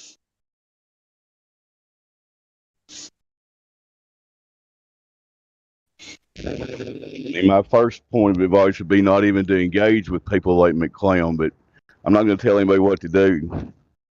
I'm just saying, it pisses me off when I see people not representing us correctly. I'm not trying to get personal at all. Who debated McClown yesterday? Denmark. Oh, Denmark, right. There was a few others that stepped in. I think they eventually muted DMOC because he went towards ad hominem and just kind of like insulting McToon eventually. So there's a couple other guys that stepped in. I'm not too familiar with them though. That's not a good look Hard either. not to do though. That's hard not to do that sometimes. Yeah. Yeah, when you see flagrant dishonesty, it is annoying. Yeah, but it's worse when it's on the side of, that you're on, and you're like, wow, what happened there? No, the dishonesty was on McToon's side. You know how he is. He'll get some sort of semantical argument going and then stick to it and then hold you to a completely different standard. Good morning, family. Morning. Morning, Kipiket. Hey, Crypto. Buenos dias, Hey, man. Napalm. Hey, everyone. Yeah, I wanted to add, some people don't take it nicely when they are being searched under their skin,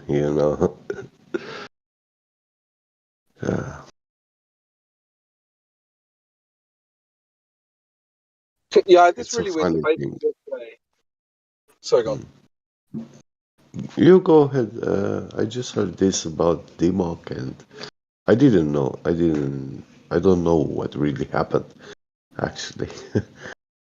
No, But it sounded like someone saying to him, and yeah. Yeah, this with someone yesterday about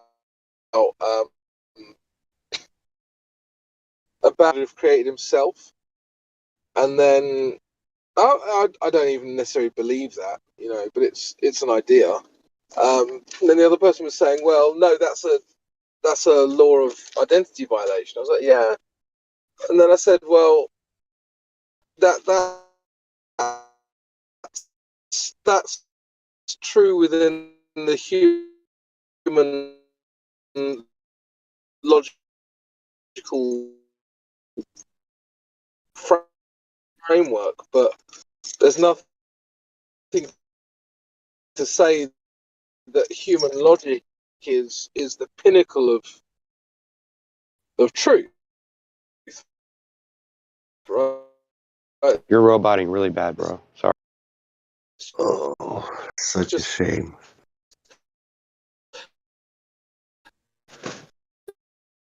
This is just the way that we. Crypto, we're not hearing nothing you're saying, bro.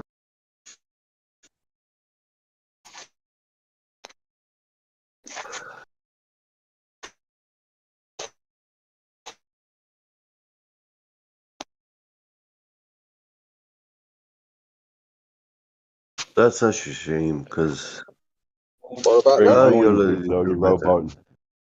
We can hear some of it, but yeah, you're still roboting a little bit.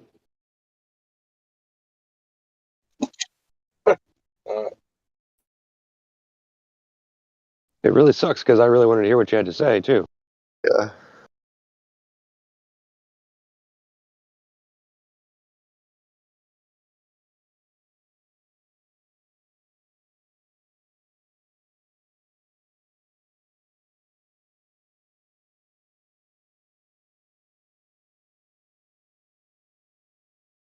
Yeah, those moments.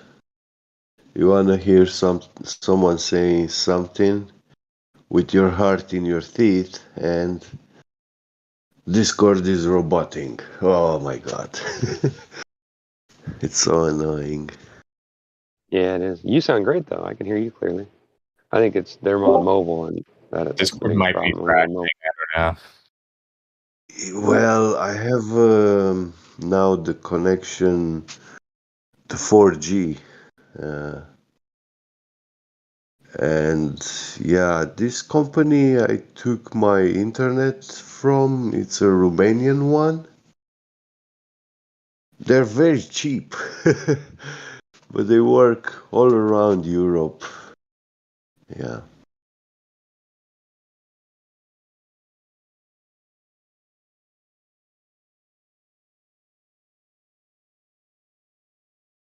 I think it would be a fun thing to pick apart everything about television. Like just take commercials in general and start destroying them, picking them apart for what they are and what they lie about. Picking news, just like start going over everything that they put out and just analyzing it and showing how it's just deceptive. Maybe if people saw some of that, maybe it would, it would show them where we're coming from when we say we don't trust what we see on television. If you watch 1950s television broadcasts, recordings, man, you can pick any day of the year. You will find a lot of good information being broadcasted on that channel. But nowadays, it's all crap. If you compare it, you will not find anything educative or edifying. Yeah, it's not scientifically edifying. correct. Yeah. It's all the experts say, the scientists say, and all this they say, and these people say, and we've got experts. Yeah, right. Why don't they just say this guy's right? Our data. But back in the days, they were saying collection of facts, and collection of facts means totally something else. This term. They got crypto's back. Let him get a mic check. You there, crypto? Hello. Try again. Oh. I can't hear It's him. very bad, crypto. I'll take that as an act. Right, anyway. No, you are. Oh, am I back? You're Yeah. back now. Go. Can you remember where you were? Yeah. I was just contemplating the idea that God created himself. The other law of non-contradiction violation, which makes sense in a human logical framework. And I just said, well, the problem with discussing the nature of a creator is that the creator doesn't necessarily live within our logical frameworks. And so just because we might rebut the idea of there's nothing to say that the human logic is actually applicable in that scenario. It's just a convention that we've agreed upon to come to certain kind of earthly truths, right? And what was interesting is he didn't understand this and carried on talking about human logic. And I was saying, well, human logic itself might be in question here. And the reason I'm bringing this up is that, you get these clowns like MC Toon who they will literally just walk straight past points that you make. And they'll just keep talking as if you didn't make the point in the previous statement that destroys their entire position. And it's always important to be aware of this because, I get frustrated all the time because they do this all the time. They just keep saying things that are completely irrelevant or have been rebutted. But it's just important to not be wound up with these silly tactics because I feel they do them deliberately. They just they come to say their piece. They don't really come to debate you, and they hope that the fact that they are already with the mainstream carries them over the line.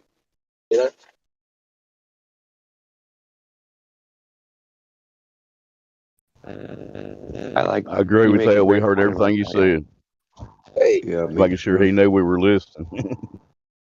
I couldn't have said it better. The only point I was making is if you choose to engage with these clowns, just be prepared. Stay calm.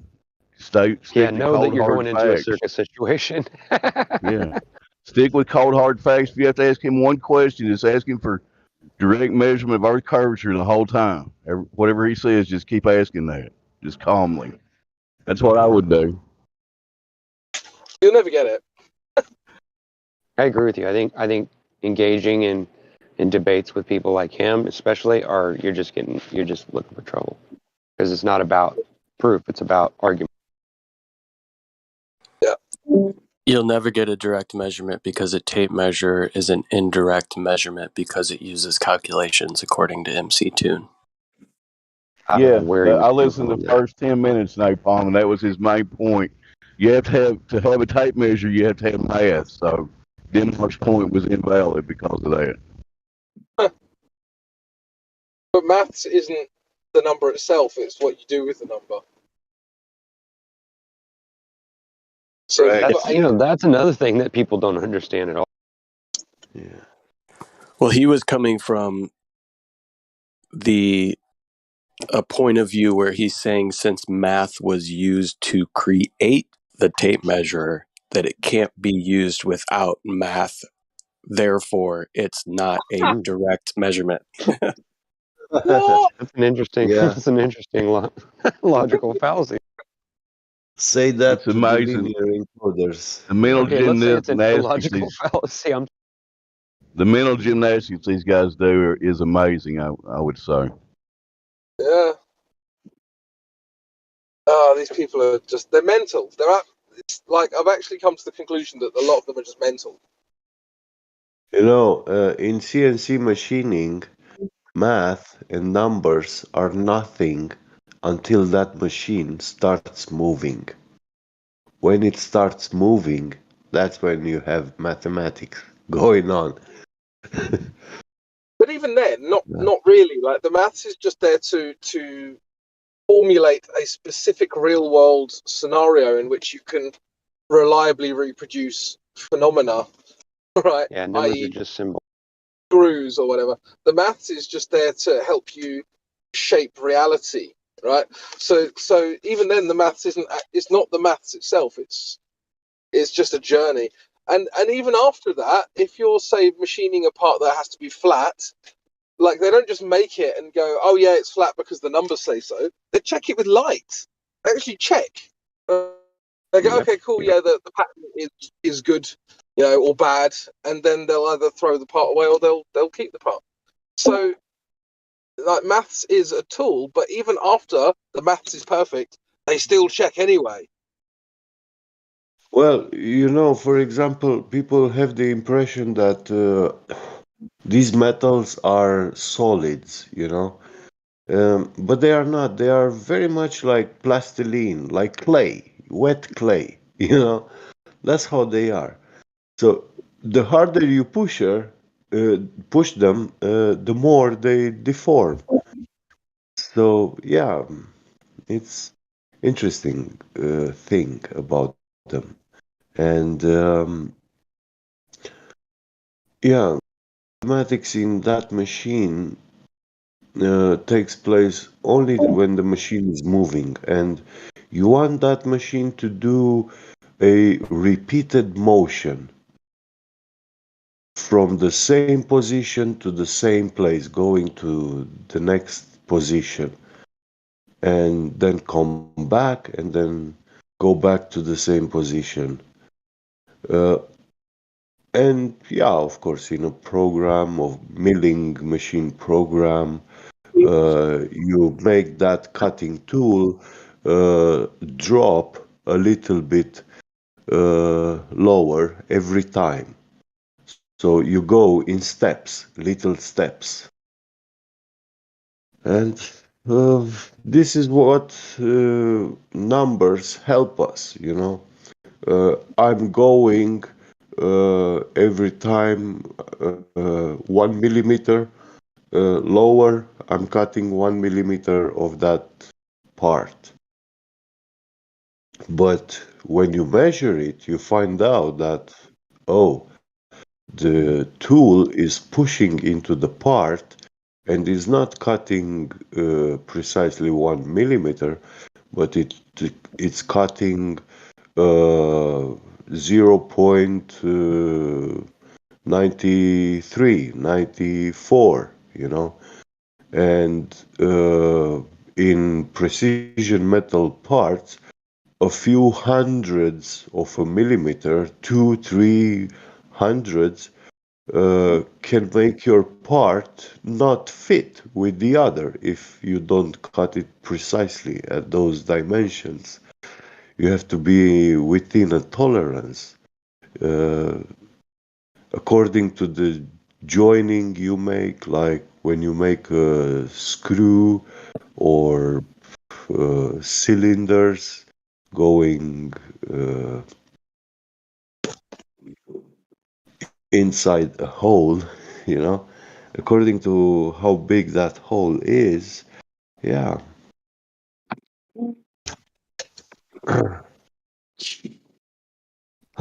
But this is, yeah, machining, the problems of the machinist. People just like to enjoy the manufactured product. I'm Yeah, for sure. driving, but I just want to check see if there's any new people on here or somebody. For example, when I cut a big pipe like a trapeze thread on it, the machine is cutting steps of 1 millimeter at first and then 1/10 when it's finishing the surface. And when you are cutting 1/10, yeah, I get that exact dimension. But if I didn't correctly measure, then my part can be 200s or 300s higher or lower dimension. In fact, higher. And now, if I adjust on the same part to work it again to cut only 200s and I run the machine, it's gonna cut a lot more than 200 millimeter because it's cutting a lot less material, so the machine is pushing a lot further into the material, and now the part will be off dimension, like smaller. And yeah, you lose here. So it's better to leave it over dimension than make it smaller. And you make the correct adjustments and they will be applied to the next part. So yeah. But then, how do you check that it's been cut properly?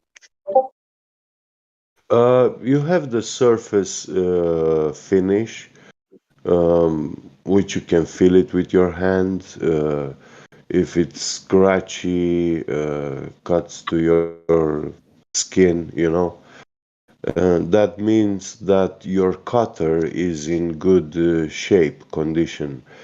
They have micron precision shape. The cutter's shape. Yeah. The point I'm trying to make is that you do check it. So Yes, yes. yeah, even within an environment where all the maths is correct, you still check it. And this is the thing that I don't think, like, I don't think a lot of these globers have ever stepped out of the conceptual realm. Like, they'll literally say, the maths works and I like the explanation, therefore, that's good enough, right? Yeah. Whereas someone who's pragmatic or practical or has used their hands at any point in their life, they'll know. I mean, I did programming for a while. I mean, I know you're a programming MBA as well. Just because you think in your head it makes sense, that's no guarantee that it works. And you'll hit enter, and then the program will be completely fucked, and you'll be like, oh, I need to make like 30 adjustments before it even before it even runs, and then it'll run how I expect, and then I've got to make more adjustments. Like, but the thing is that I feel like these people, because they've never been in a position where their concepts have actually been challenged by like a rigorous standard. Like, they don't understand that. They just think, oh yeah, it's cool. It makes sense to me, so it's fine. Well, yeah, we have special tools for measuring. For example, when I cut a conical thread with a 1 degree inclination, it's very small. You don't see that with your naked eye. You can't see that it's conical, you know. It looks straight, flat to the human eye.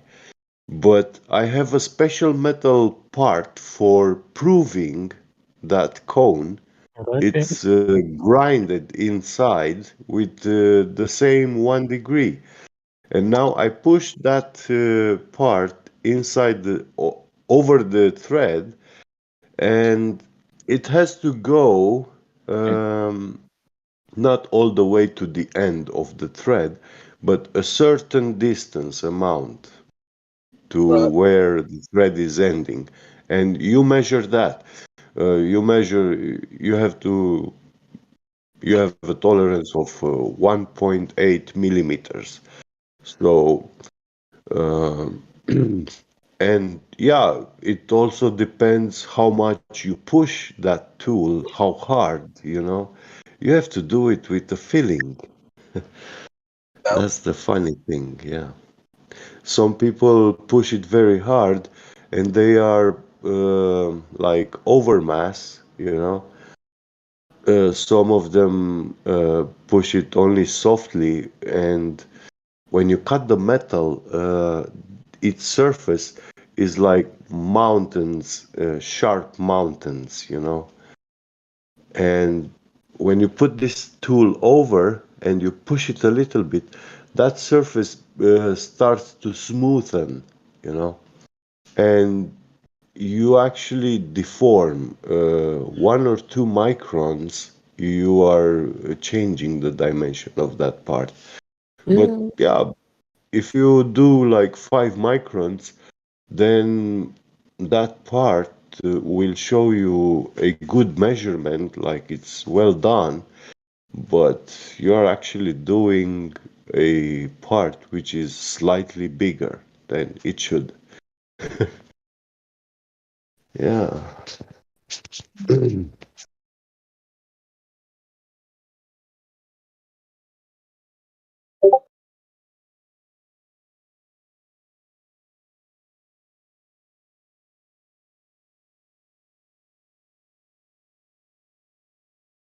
Yeah, we have to ignore all this and just believe, you know, that yeah, things are done just like that, snapping fingers.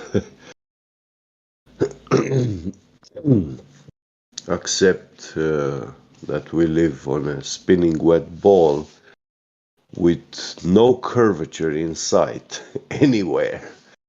And actually, we see the exact opposite of what we should. And we also feel the exact opposite of what we should.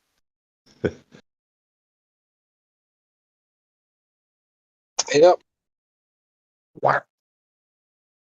I was actually I asked someone the other day. I did start this, to be fair, it's my own fault. But I asked her, so do you believe in this silly notion of a globe still? And her response was it's the only time I've ever seen 3 straw men in one sentence. I was quite impressed. Like, how do you get 3 straw men in a single sentence? Yeah, the props. Don't think she did it deliberately. But you think you are the only flat planet in the galaxy? I was like, okay. How do I even unpack Oh my that? god. That's so funny, yeah.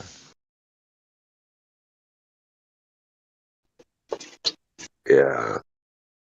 That feels, when they ask this kind of question, it really makes me feel like they are telling me, hey, look at me, I'm all naked. I got nothing, you know?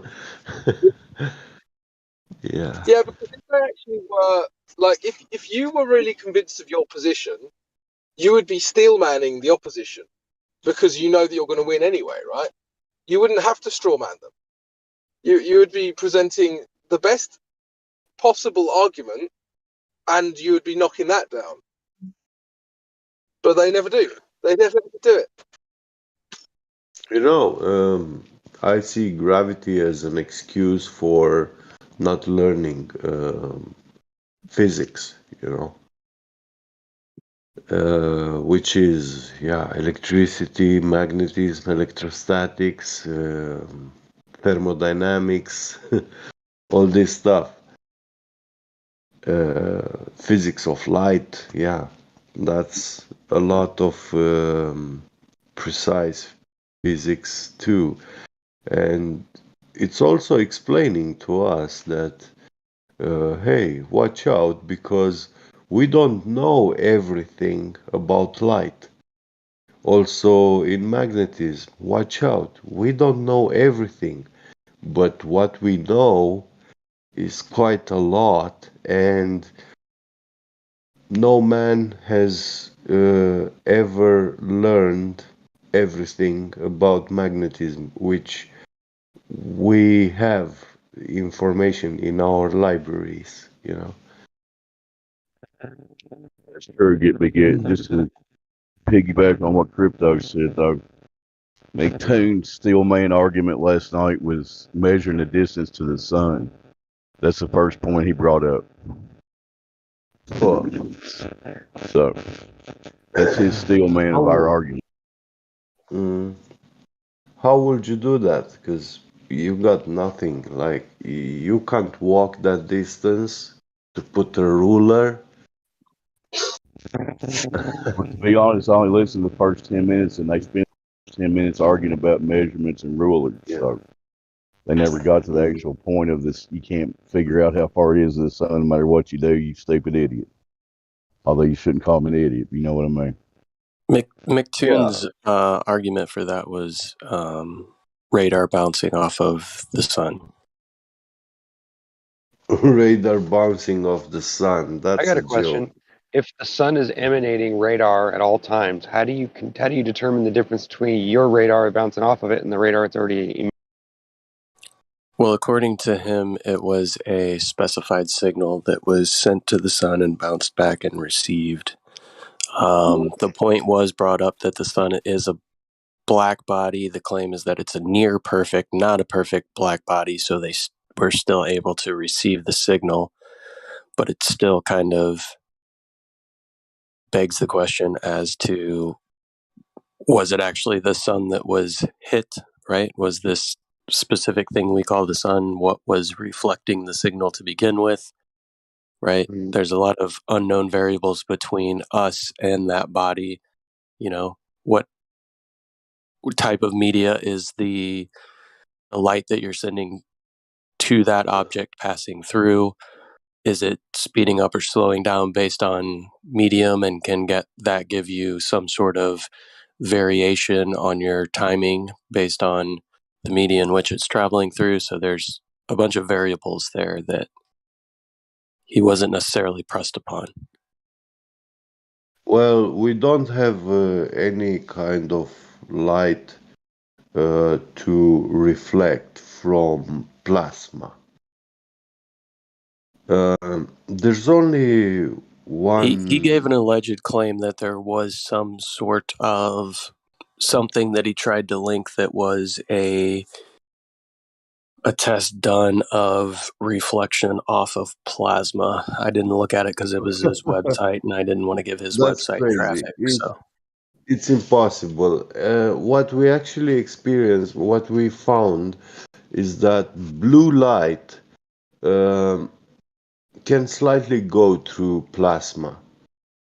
So if you have something like a blue screen behind the sun, you could see through the sun that blue screen, you know. But obviously there's no damn blue screen behind the sun, nor that we can place one, you know. And yeah, but I've seen this kind of experiments in a laboratory. These are experiments for fire workers they made, because they were seeking ways to see through the fire, and it's very hard thing. They didn't even know if it's possible, you know.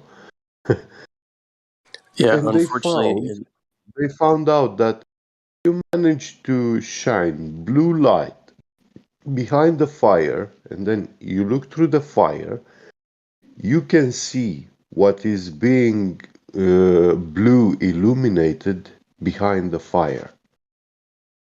At a certain degree, you don't see crystal clear resolution images, they will be very distorted, but you start to see shapes and stuff like that, yeah.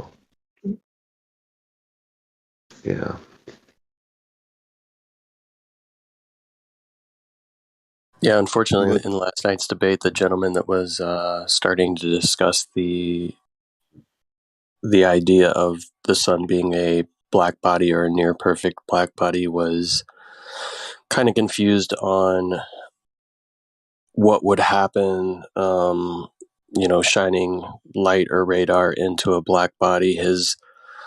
The guy on the FE side was slightly confused, thinking that the absorption of that light would have held the light for a period of time and then re-emitted it back, causing a longer delay, which is not necessarily how that works. It would be, say 90% of the light is absorbed, 10% is reflected.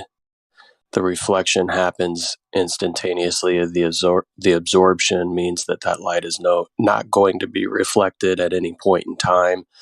So the gentleman on the FE side was slightly confused, thinking that the black body would absorb for a period of time and then re-emit. So that was not necessarily the best look there. But I tell you what, when you take a fire like the fire of a candle and you shine light with a flashlight, yeah,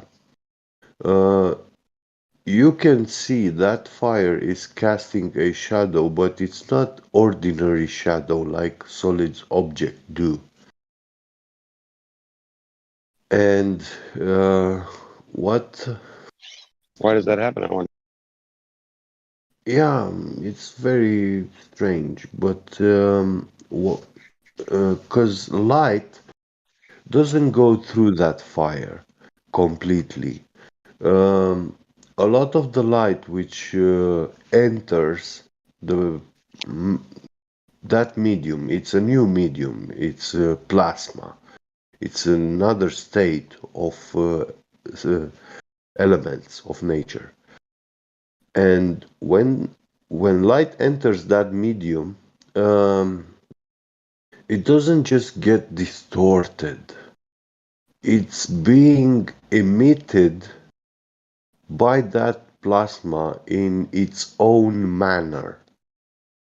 So it will not be the same kind of light which you shine to coming back to your eyes. So you don't get your flashlight being reflected from plasma. That's a good point. Yeah. My mic working. I just wanted to point out that Napalm highlighted how the pitfalls of when you get into the weeds arguments, you can easily make mistakes, be confused about something. That's all I wanted to say. Yeah.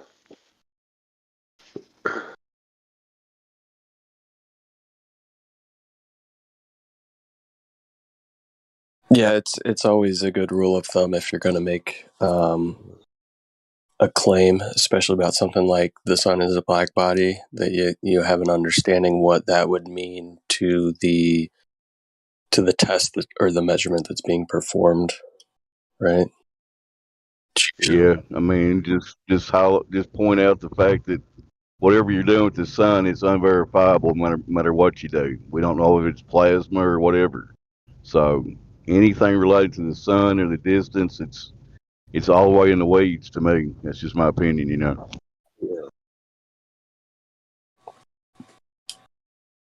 Yep. I think the whole distance to the sun argument stemmed from, the argument of sticks and shadows. You need not only a verified distance to the sun, but you need verification of parallel light rays. And I think that's where McToon was trying to shift the argument was that we have a distance to the sun, ergo parallel light rays, but it never really got around to that point. Really just That's got his to whole on game. McToon just sticks with sophistry and really moot points and just tries to make the other person look stupid. It's his whole thing right there. You know what's funny about that argument as well is that it wouldn't even if we agreed that the sun was 93 million miles away and that the light's coming in parallel, Eratosthenes could still have other issues with it. Now, my main contention, you guys must know that Eratosthenes is my favourite. It's my absolute favourite topic because it's so easy to destroy, just with maths and algebra. So easy. But even if they were correct about those two assumptions, there may still be atmospheric effects that are, manipulating the results. So even if you give those two extremely generous assumptions to them, so you would be generous to do so, it may still not prove that they're utterable. So they really are quite desperate when they're going in that direction because it doesn't prove anything even with the assumptions. And if you don't give them the assumptions, they literally have absolutely nothing. Yeah, I like the Eratosthenes argument also, and yeah, I remember that years ago. Every one of us here had, even Jedi was here, but he heard me. Like when they were having this argument with the light coming from the sun, and I was the one telling, hey, that is what you invoke in Eratosthenes measurements. You invoke collimated light, which is physically impossible to exist. It doesn't exist. Yeah. 100%. Yeah, that's a physics fact. It's it will be the most biggest discovery of mankind, if we achieve collimated light sources. Yeah, so light always diverges. I don't think we've ever created a light source that doesn't diverge, and which completely fucks their rhetoric on their assumptions. Yeah. Their assumptions are completely demolished. Yeah. Yeah. Well, it's not just Eratosthenes; it's also eclipses. Eclipses are gone. So they have to have converging, diverging, and parallel rays, depending on the argument. And then they'll use them interchange. Oh yeah, well in this case we have diverging rays because we need them, and in this case we have parallel rays because we're measuring the shape of the Earth, and in this case we have converging rays because we have eclipses. It's like, bro, you can't have all three. To have converging rays, you need to have a lens to create that. And you can't take away and put back that lens according to your likeness. That lens is either there or it is not. And then you either have convergent rays or you don't have. It doesn't go both ways. Which they need in their case. They need to go both ways. Yeah. And correct me if I'm wrong, but no matter how you... Crypto just said. Sorry, go ahead, Napalm. I was just going to say, correct me if I'm wrong, but, one of the closest things we can have to collimated light rays is the laser, right? And that's because we're putting it through a lens, but the inverse square law of light is always applicable, meaning that it's always going to diverge over distance, no matter what. Like, there's no way around this. Yes. Beyond the lens converges the rays into a focus point of focus. But beyond that point, it starts diverging back at the same rate, So I thought a global rebuttal to what Crypto just said. They have to have three different kinds of light rays, right? So the gravity that's holding all the gas in at the edge of the atmosphere, When the light hits the atmosphere, the gravity tells the rays which one to be at that point. Yeah, exactly. Very, very good point. So there's your argument. It's still a globe. Yeah, to me, when it comes to They need eclipses, right, they always want to claim that the shadow on the moon is curved, therefore it's only caused by a sphere, right? Like we can prove that these things are incorrect.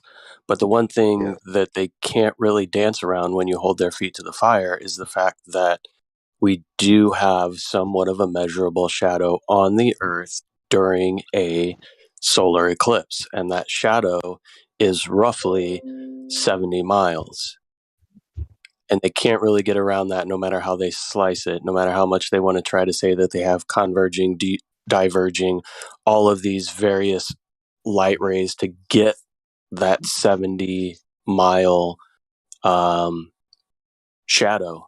They don't have a real good solid argument, and the minute they try to make a good solid argument with that, their whole Eratosthenes thing goes completely out the window.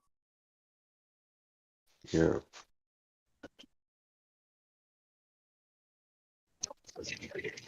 It's selective gravity. I'm telling you, y'all are missing the point. Well, this collimated light can be recreated only in virtual simulations where you can code the behavior of light and how it falls and behaves. So you have to program it. It works in a virtual simulation, but not in reality. Oh, right. Yeah. So, yeah.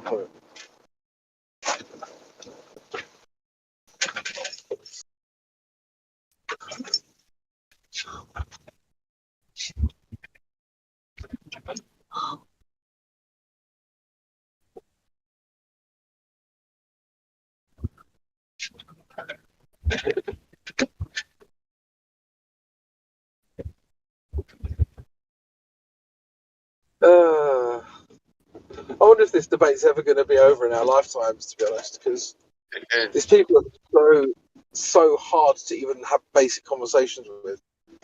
Like, and what's really stupid is, like, for instance, you might make an analogy to make something simple for them to understand, and then they'll say, "Oh, is your only argument, insert analogy?" And you're like, "No, the analogy is because you're too stupid to understand what I'm saying, so I'm making it simpler." And then they use that against you. You're like, "Bruh, I'm trying to meet you at your level. What's going on?" Yeah, it's amazing how they know all about all these things. They know that what they're doing. That's why they're countering it by acting a certain way. See, that's what I mean. They showed their tech. I have a really quick off-topic question. There you go. How does satellite imagery work? Oh, yeah, I would like to answer this question quickly. I give you 2 words. Argus IS. Argus IS. Yeah, Google that and you will find exactly what it is. Okay.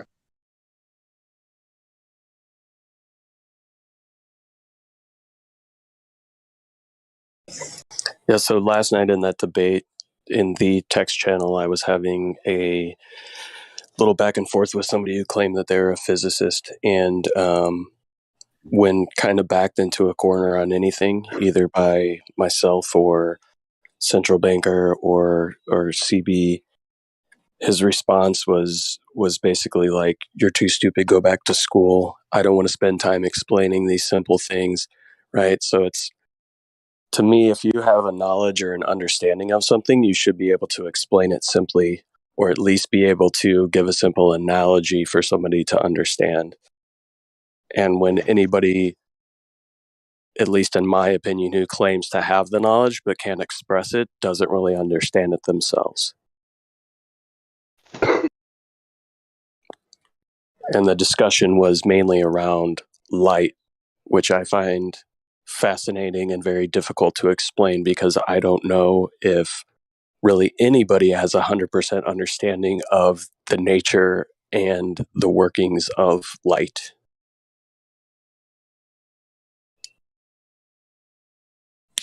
On the topic of the question of the guy who asked about the satellite imagery, I want to say that the name Argus stands for the ancient Greek mythological god of 1,000 eyes.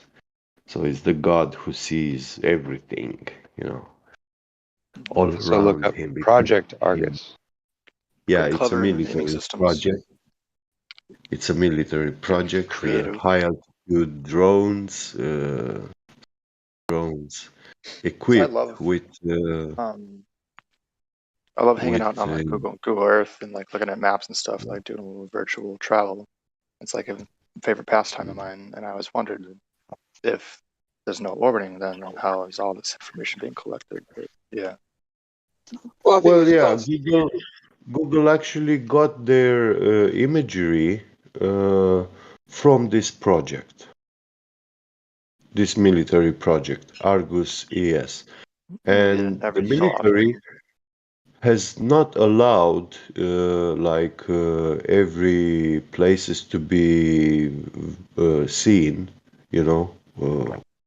the way they did, the way they do in their information, but they censored certain places, areas of their military interest, and That makes these sense. pictures they allowed Google to access them and work with them and build what Google Maps is. Yeah. Yeah, and when it comes to Google Earth, they're just taking these high altitude images that are flat images and they are wrapping them around a ball, meaning the further you zoom out, the more it warps the actual image to fit the shape in which it's programmed to wrap around. Yeah. I understand that in like a realistic, like even if you thought the Earth to be or world to be purely a globe, I think for the sake of a virtual realization, you would have to take a 3D model and do it for the sake of the actual software itself. But I don't know where I was going with this. Yeah, wrap it around a 3D model. Well, yeah, you look at certain points, even on Google Earth, even if you go down to Antarctica and you try to get around the South Pole, you notice that the strips of data are being squeezed together as they get into the pole, almost like pizza pie slices. Yeah, they right? converge and it gets like Like it's been pulled together, whereas other portions of the globe within Google Earth, you have complete flyover images, right? That don't some are pretty necessarily need clear. to be squeezed Like if I together. go, Yeah. like way up in northern Canada, in the middle, like none of it or something, it's kind of lower res images. But before I just assumed that was just areas of less interest because you're gonna want to probably see your house, but not some random pebble in the middle of the Gobi Desert. Yeah, well, they have lower res images, but another thing you notice when it comes to Google Earth is that typically off the coastline, about a mile or two, that's when they just start to paint in images, and it's not actual satellite imagery.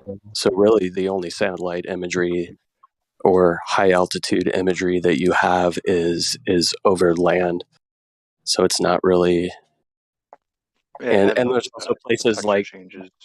But they do have like a water, an actual virtual water effect laid over. But if you zoom in far enough, the effect disappears if you zoom all the way in. not on all the oceans, but yeah, there are places where there's some kind of like animated effect they have playing when you zoom in. Yeah. Yeah, there's a lot of interesting areas on Google Maps, Google Earth when you zoom in, especially around like Greenland. They just kind of paint over it with a lot of white. You have some clear images around parts of the coastline, but the interior of Greenland is pretty much just airbrushed white. It's just so much sunlight reflecting, right? But yeah, it's interesting, isn't it? Because they present Google Maps as this kind of objective view of the Earth, right? You can check out any street. Yeah, cool. You can check out any street until, as Get Beget said, there's a military interest. Then you definitely can't see that shit. Yeah. Or if there's some other kind of political interest, yeah, you can't see that shit either.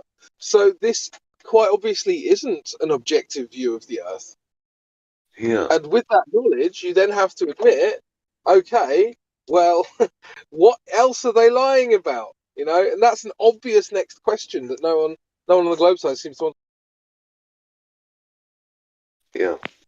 And you can try Very and good collect your own point. information, but then you're just going to run into controlled airspace, right?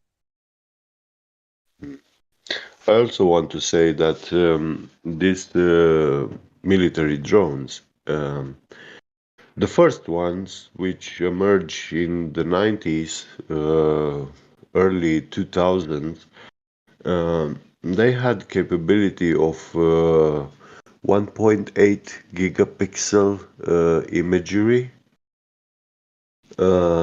and this is a very high resolution image, and at the altitude that those drones were flying, I don't remember exact altitude, but I know that they were covering for every video image, yeah, they were covering a surface area of about 25 miles,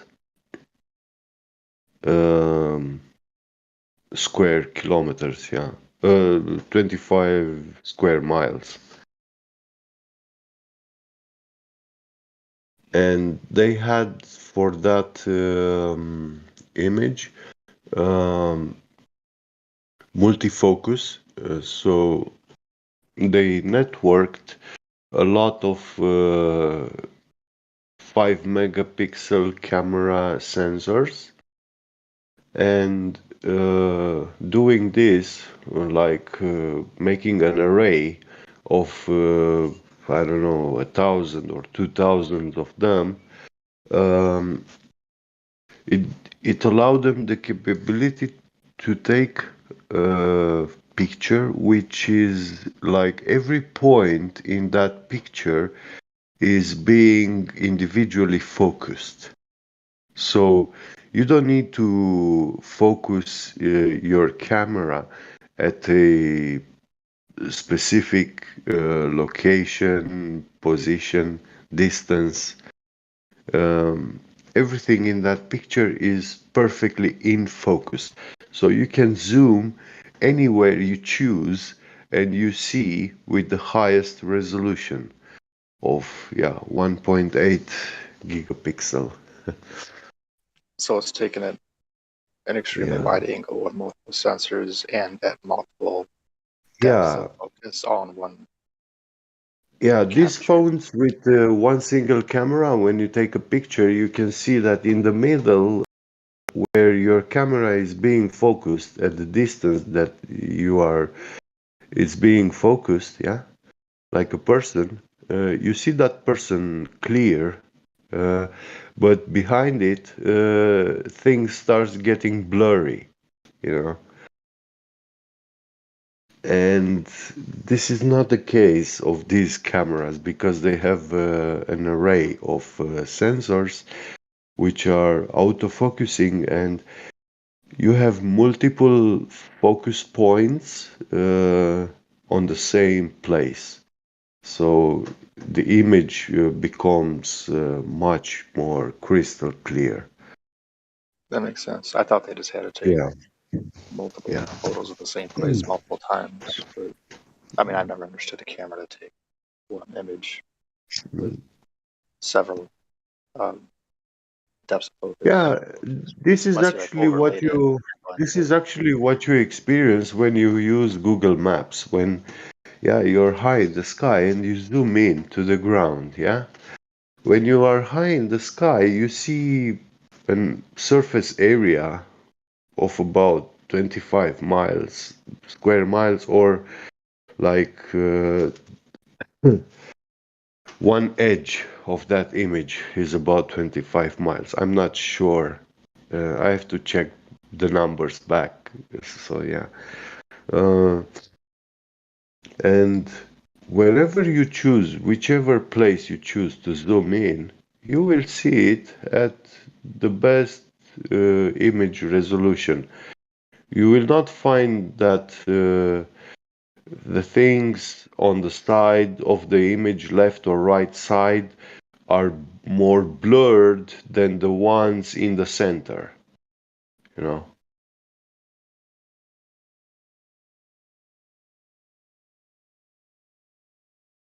And this kind of picture could never be taken by normal cameras with one single sensor, photo camera sensor.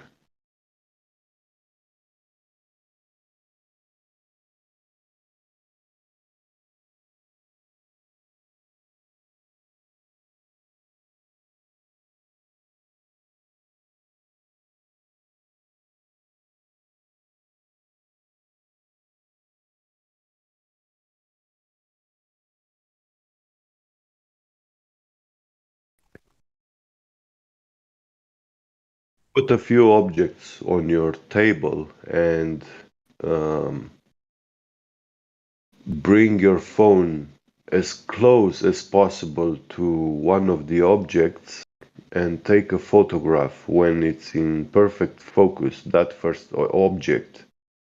And you will see that all the objects and the table behind are blurred, are not, you can't see them perfect.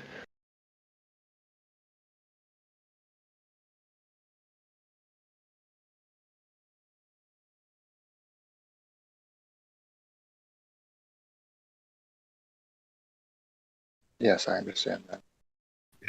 And this technology, this kind of camera, is military secret, meaning that NASA, they don't have it. No. I looked up Argus camera, and apparently there's Yeah. a brand of cameras called Argus from a while ago, like Yeah. vintage style cameras, consumer cameras. So how do we say your They name, do by the way? make. I know you've got one of the funny Scandinavian O's. Sorry, what? How do we say your name? Oh, it's Joppe. The J sounds like the letter Y. Joppe. Oh, it's the O that I'm more concerned by, the like Scandinavian O.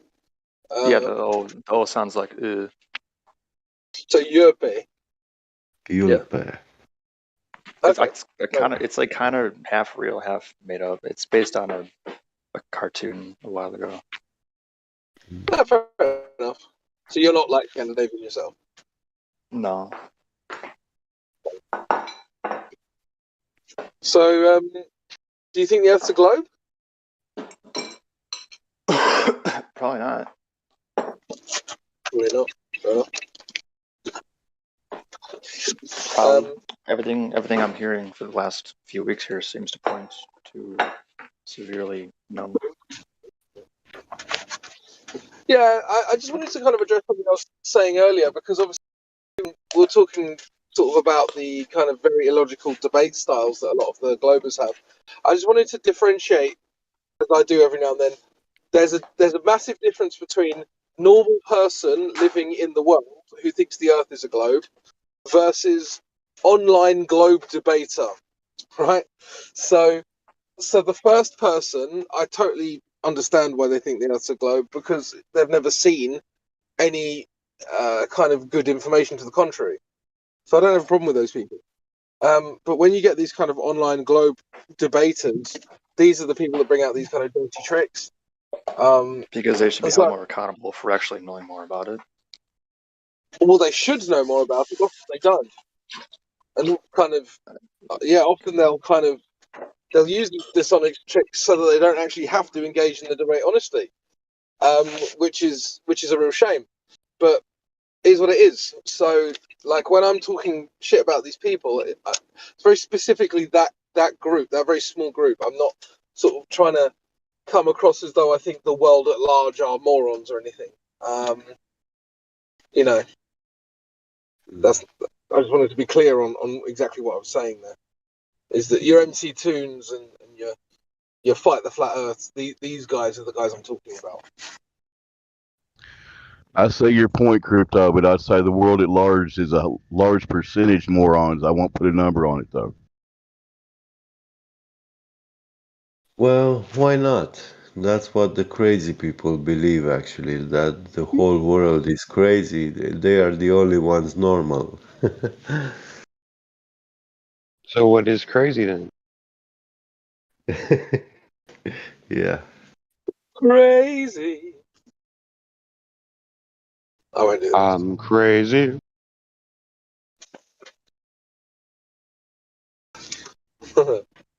For thinking it's a globe.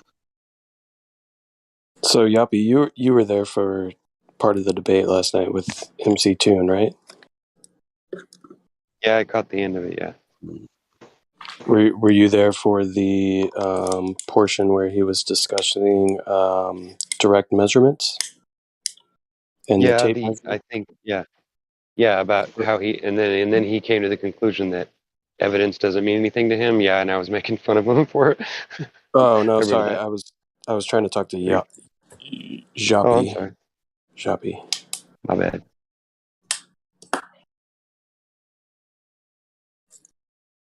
Jappy, you still there? Choppy? Yeah, I'm just making a bunch of noise doing dishes. I'm muted. Joe Pay.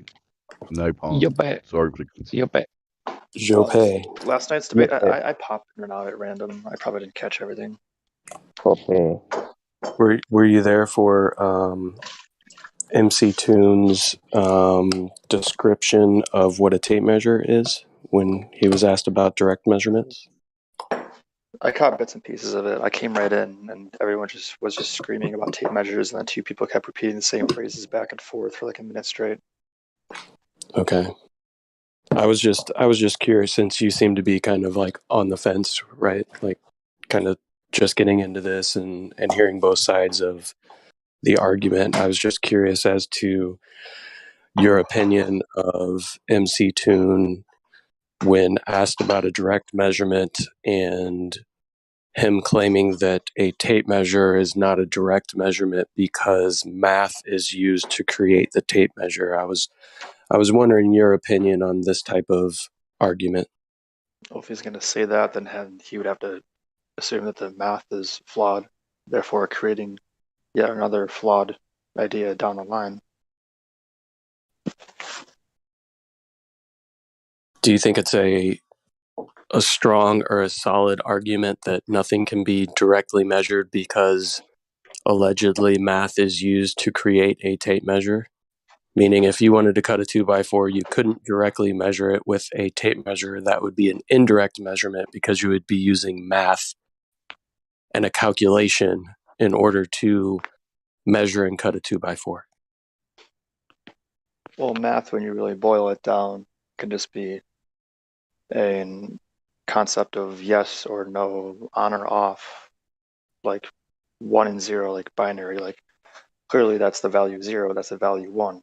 That's already using math. So if you build on it from there, then that's a bit of a stretch in another field of thought. But going to a tape measure, it's gonna be based on, okay, if you get down to an atomic level and the ink printed on the tape measure is like a micrometer off, you might get a measurement off, but it's negligible to cutting a 2x4. Right. I don't know exactly what he's trying to get at. What he's trying to get at is, the argument can be said that a calculation is not a direct measurement, meaning just doing an observation and making a calculation based on an observation would not necessarily be a direct measurement. A direct measurement would be something like physically laying a tape measure from point A to point B, or, if you're trying to measure the height of a tree in the distance, a direct measurement would be going to the tree, stringing the tape measure from the ground to the top of the tree and saying this tree is 10 feet tall. and a indirect measurement would be 3 miles away trying to calculate the angle in which you're seeing that tree in the distance. But his rebuttal to that is that a tape measure is basically the same thing as a calculation, which to me is absurd. Well, he just contradicted himself and what he said according to what you were repeating, approximately what he said. If everything you just said, what he said, is what he said, then he's contradicting himself. Well, it's not necessarily what he said, and that was kind of my frustration Well, a little relative, bit. I don't remember literally word for word, but you're repeating me the gist of what he said. And if that's what he said, then yeah, he's going back on what he said as he's going forward. His basic claim is that really there is no direct measurement because anything that you're utilizing to measure is in some way, shape, or form using math, which he's equating to a calculation. Ergo, everything is calculation, nothing is directly measured. But it wasn't really laid out like that in the debate last night because the person he was debating didn't necessarily hold his feet to the fire as to what his definition of a direct measurement was or if one could actually be obtained. So I'm kind of inferring some things with what I'm saying as opposed to what really took place in the debate last night. So Okay. Not really sure what to say about that. Just kind of seems like circular reasoning. I mean, if to measure a 2x4 is measuring a different version of the tree that was, I mean, a 2x4 was a tree. So if you can't measure a 2x4 directly, but you can measure a tree, then so calculation, guessing something. That's not even really a calculation. It's guessing unless you have it to be directly measurable. So you can approximate something far away, but you don't know exactly unless you have actual concrete measurable data.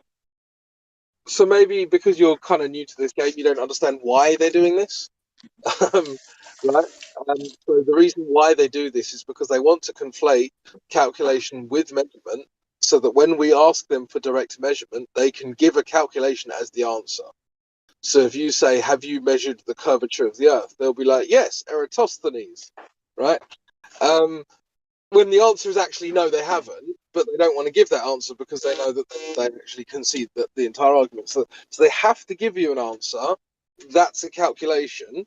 And because they've made calculation and measurement the same thing in their mind, that is then a reasonable answer to give. Right? Does that make sense? Yeah. And they can't not do this. Understand that? They can't not do that because otherwise they have to concede the argument. Like at the second you ask the question, they'd have to concede the argument, and they're never going to do that. So they have to find a workaround.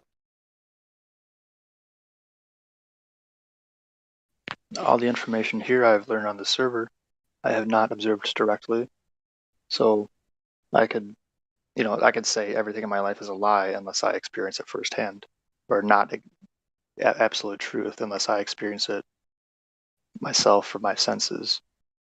But I mean, you take a lot of information as truth by your reasoning and logic, even if it's secondhand or someone else's work. I think that's true, but I think it's like history wasn't there. Yeah. I mean, history is a very good example, but I would say that there's more. Like with most things, history included, there are ways to reaching what's likely or what's reasonable. So you don't necessarily know exactly what's true, but for example, I mean, I guess the Putin-Ukraine narrative is a good example. In England, we are being told that Putin bad. That's why he's invading Ukraine. That's literally the narrative. And so when you say to people, maybe there's like a different angle here, maybe like, because for example, he's not going to be telling the Russian people, by the way, Russians, I'm bad, therefore I'm going to invade Ukraine, right? So you can infer logically that he's got his own narrative that he's spinning to his own people. And so then you start to realize that maybe the narrative of history I'm given is the narrative of a certain group who dominate the media, and that's what they want me to know, right? And then you start to wonder, is what they're telling me about X, Y, or Z person reasonable? So I would say, and a lot of it isn't. A lot of it isn't. Just this person is bad, so they did bad things. That doesn't convince me at all. I don't think that there's any such thing as someone who's pure evil. I think that there are people who have interests, and they're prepared to go to great lengths to protect their interests. But if you don't tell me what the interest is, then I can't believe you when you say, "Oh, he just went to great lengths to protect no interest." That just sounds ridiculous because he's bad. No. Do you know what I mean? So anyway, where I'm getting with this is a very long-winded way. Sorry? If I've learned anything, you need to hear the absolute full explanation of side A and side B of two parties. I mean, I've had so many instances in my life of like someone bullied me at school and they, I don't know, kicked me, and then I chased them, and then I get in trouble with the principal for chasing a kid. Now I'm the bully, even though he started it, and the principal only hears kid A's story and not kid B's, and then they just roll with it without hearing. It's like being like a court, like a judge. You have to hear both parties. You can't just take something and run with it. Yeah, but these are the way these narratives. So anyway, what I was getting with that is basically what you were saying about, well, you can't personally verify everything. True, but most things in your life aren't actually important enough to verify. Like if someone says to me, "Oh yeah, I've got a dog," okay, that's cool. Whether they have a dog or not has absolutely no consequence in my life, unless it then becomes consequential later on. For instance, let's just say that I'm allergic to dogs and I have to go to his house for some reason. At that point, verifying whether he has a dog or not becomes important because I might have an allergic reaction if I go around there, okay? But until that point, who cares? So when people say stuff like, "Oh, you've never been to China, you can't verify China," cool, but it doesn't fucking matter until I need to go to China, at which point I'll verify that it's true because I'll be able to take a flight. Problem is that when people are basing entire worldviews on things that even they can't verify, that's when the problem comes in. So I think it's more important to separate into kind of three camps. You've got things you can verify, things that you can't verify, and things that you would verify if it was necessary. And they will always conflate the things you can't verify with the things that you would verify if necessary. And that's another important thing to understand about. Okay. So they're going the length of verifying something that they would need to have firsthand, but they're treating it as something they would experience firsthand while treating it with something that doesn't really matter. And they're jumping the gun with. I'm not going to reword what you said. I get it. Well, Crypto made a good point there. To apply that to this argument, if people could really go out in reality and find the elevation drop on a curvature measurement, none of us would be here, you know. Go ahead, Crypto. Yeah, I mean, I suppose to give a really concrete example, if someone said to me, "Prove that the Earth is flat by going to China," I could do that, right? I could hop on a plane to China tomorrow if I wanted to, even though I haven't done so before. Whereas if they said to me, "Prove that the Earth is flat by going to the moon," can't fucking do that. Can't be done.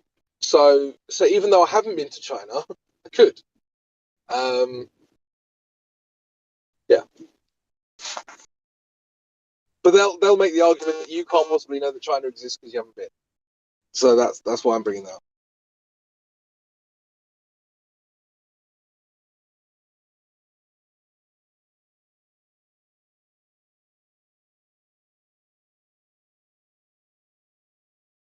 Fair enough.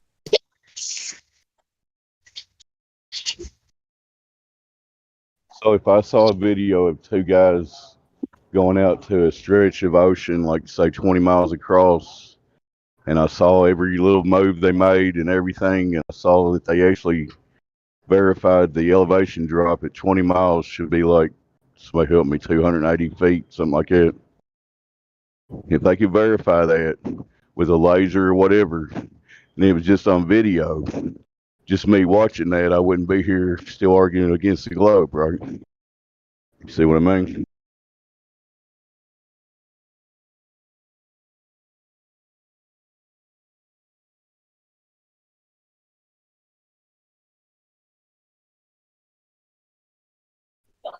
There, Dave strikes again. I'll shut up.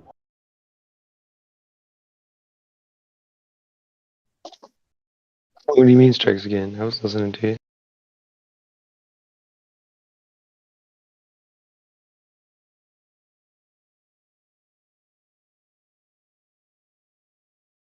Maybe nobody has an argument. I guess it's okay to be empirical. You can only trust your senses, but at some point, you have to rely on other information that you can verify. It's another way to put that. If I saw somebody do that on video, maybe I would go out and do it myself first, you know. But we're not going to say something whenever like possible. that. Yeah, I agree.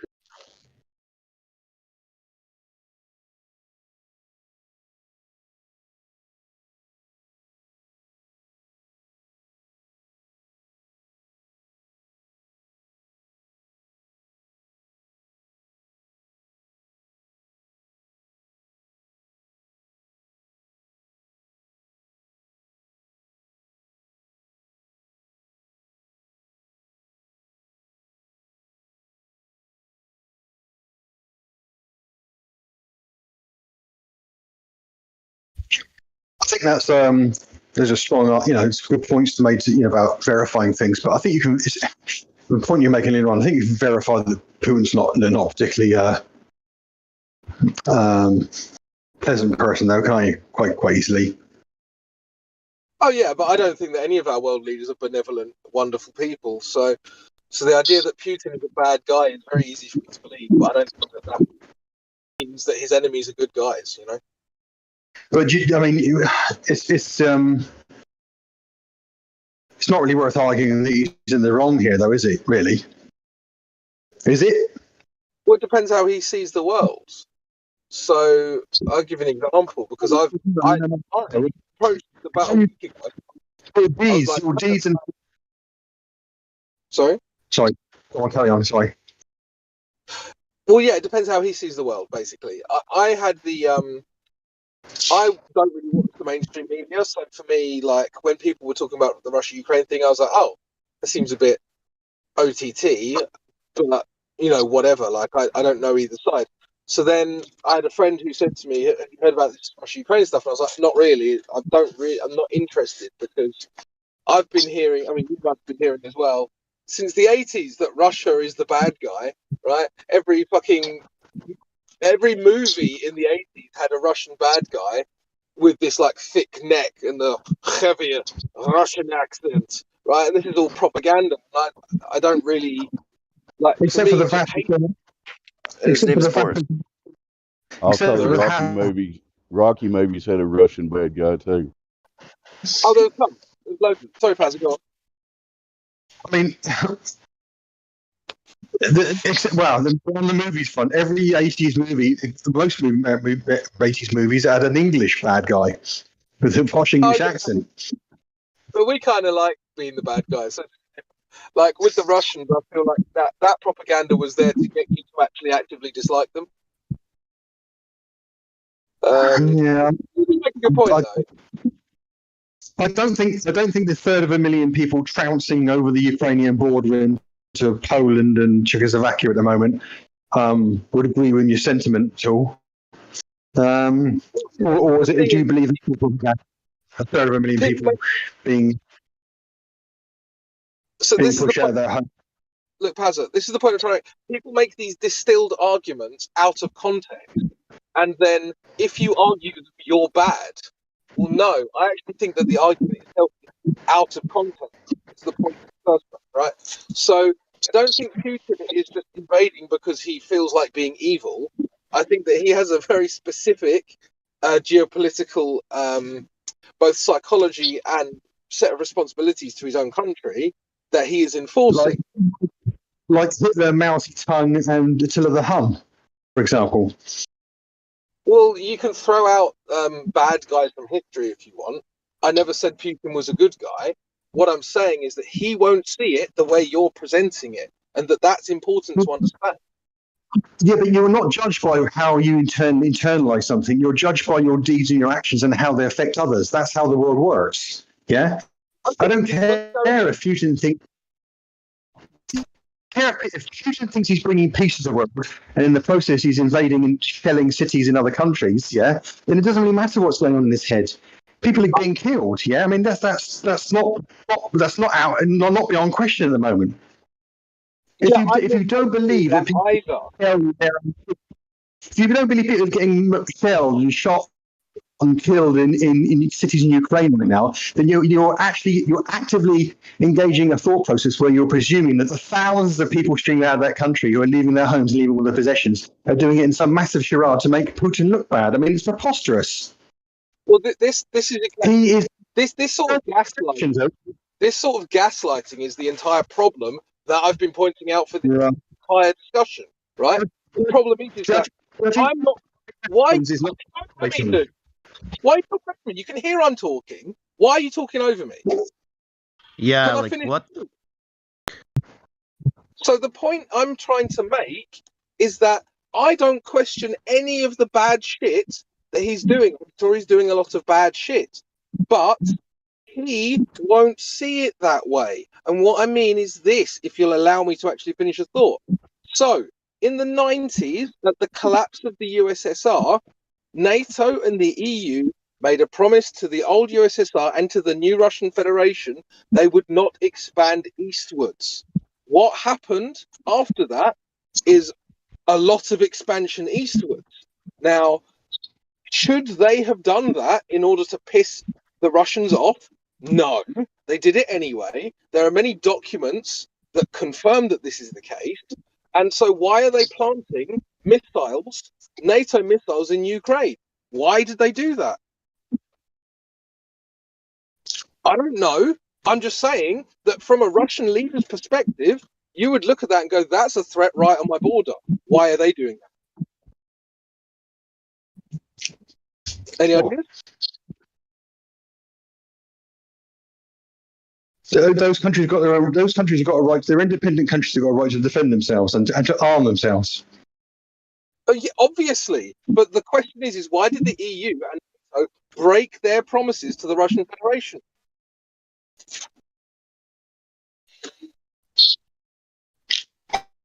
What promises did the EU break? NATO might have broken, the EU didn't. Yeah, they did. They both made promises to the Russian Federation not to expand eastwards. And this is documented. Man, the thing is that, like, I don't think that he's a good guy, but I also don't think the EU and NATO are good guys either. Sure. So the EU broke. So the EU broke a promise. Yeah. And as a consequence of them breaking their promise and placing weapons in Ukraine, which the Ukrainian people have accepted and are quite happy to have there, absolutely zero people were murdered and killed as a consequence of that action directly. Okay. Absolutely zero people. Okay. So the EU and NATO killed everybody. How many times do I have to say that I'm not defending Putin? Like, you're acting as if I am. I am not. You're making an equivalency between NATO breaking a promise and someone acting upon that promise and actually creating a small-scale genocide. It's a ridiculous comparison. You're not listening. That's what's ridiculous. The thing is that he's simply stating the fact. Sorry, Crypto, keep going. You're obviously emotional about it. The problem is that a lot of people approach this very emotionally and they want to find a bad guy, and I come without the narrative, the mainstream narrative, so now I'm the bad guy. I'm not the bad guy. All I'm saying is that if the EU and NATO were benevolent and peacekeeping, they wouldn't have expanded eastward like they promised. They did anyway, and now the consequences, the blood is on everyone's hands. There are no good guys here. Right, okay. So when Neville Chamberlain came back from Germany after speaking to Hitler, and after he made promises to Hitler that he wouldn't intervene in Europe to defend any other country, and then Hitler made his promise that he was not going to invade any of the countries. Both of them broke a promise, so they're both as culpable for World War II. Is that what you're saying? Broken promises are that powerful to you? So what I'm saying is what I'm saying. If you want to repackage what I say and say, is that what you're saying? Well, no, it's not what I'm saying. I would have said it if it's what I'm saying. So you don't have to repackage it bullshit with Neville Chamberlain and Hitler, because I'm not commenting on that at all. No, I'm drawing a comparison between a situation where someone broke a promise and someone someone retaliated. Okay, well, he's definitely more in the wrong than the EU or NATO, in so much as he has acted on a situation without any consultation of any meaningful action, and to attack a country is to attack a sovereign state. It's as simple as that. You can't justify no amount of breakdown in verbal or verbal discourse ever justifies you initiating in murder. I agree. I don't believe in expansionism. I don't believe in imperialism. I agree with you. So I don't know what you're arguing. I'm just saying that he won't see it like you do, and that he has a legitimate set of interest that he feels he is defending. That's all that I'm saying. Sure. I don't believe in invasion. I don't believe in war. I don't believe in expansionism. Well, I get what you're saying. Granted, I get what you're saying. He's retaliating to something he's not happy about. Or he's retaliating to some promise that was made a long while ago that's not been kept, or is being contravened in some way that he thinks is significant enough for him to warrant invading another country. I get what you're saying. And so I think that our media are very dishonest in presenting it so black and white, to be honest. I think they should be a bit more like, if they really think that Putin was bad based on the facts, they should be presenting the facts as they are, and they're not. And I think that's a real big problem.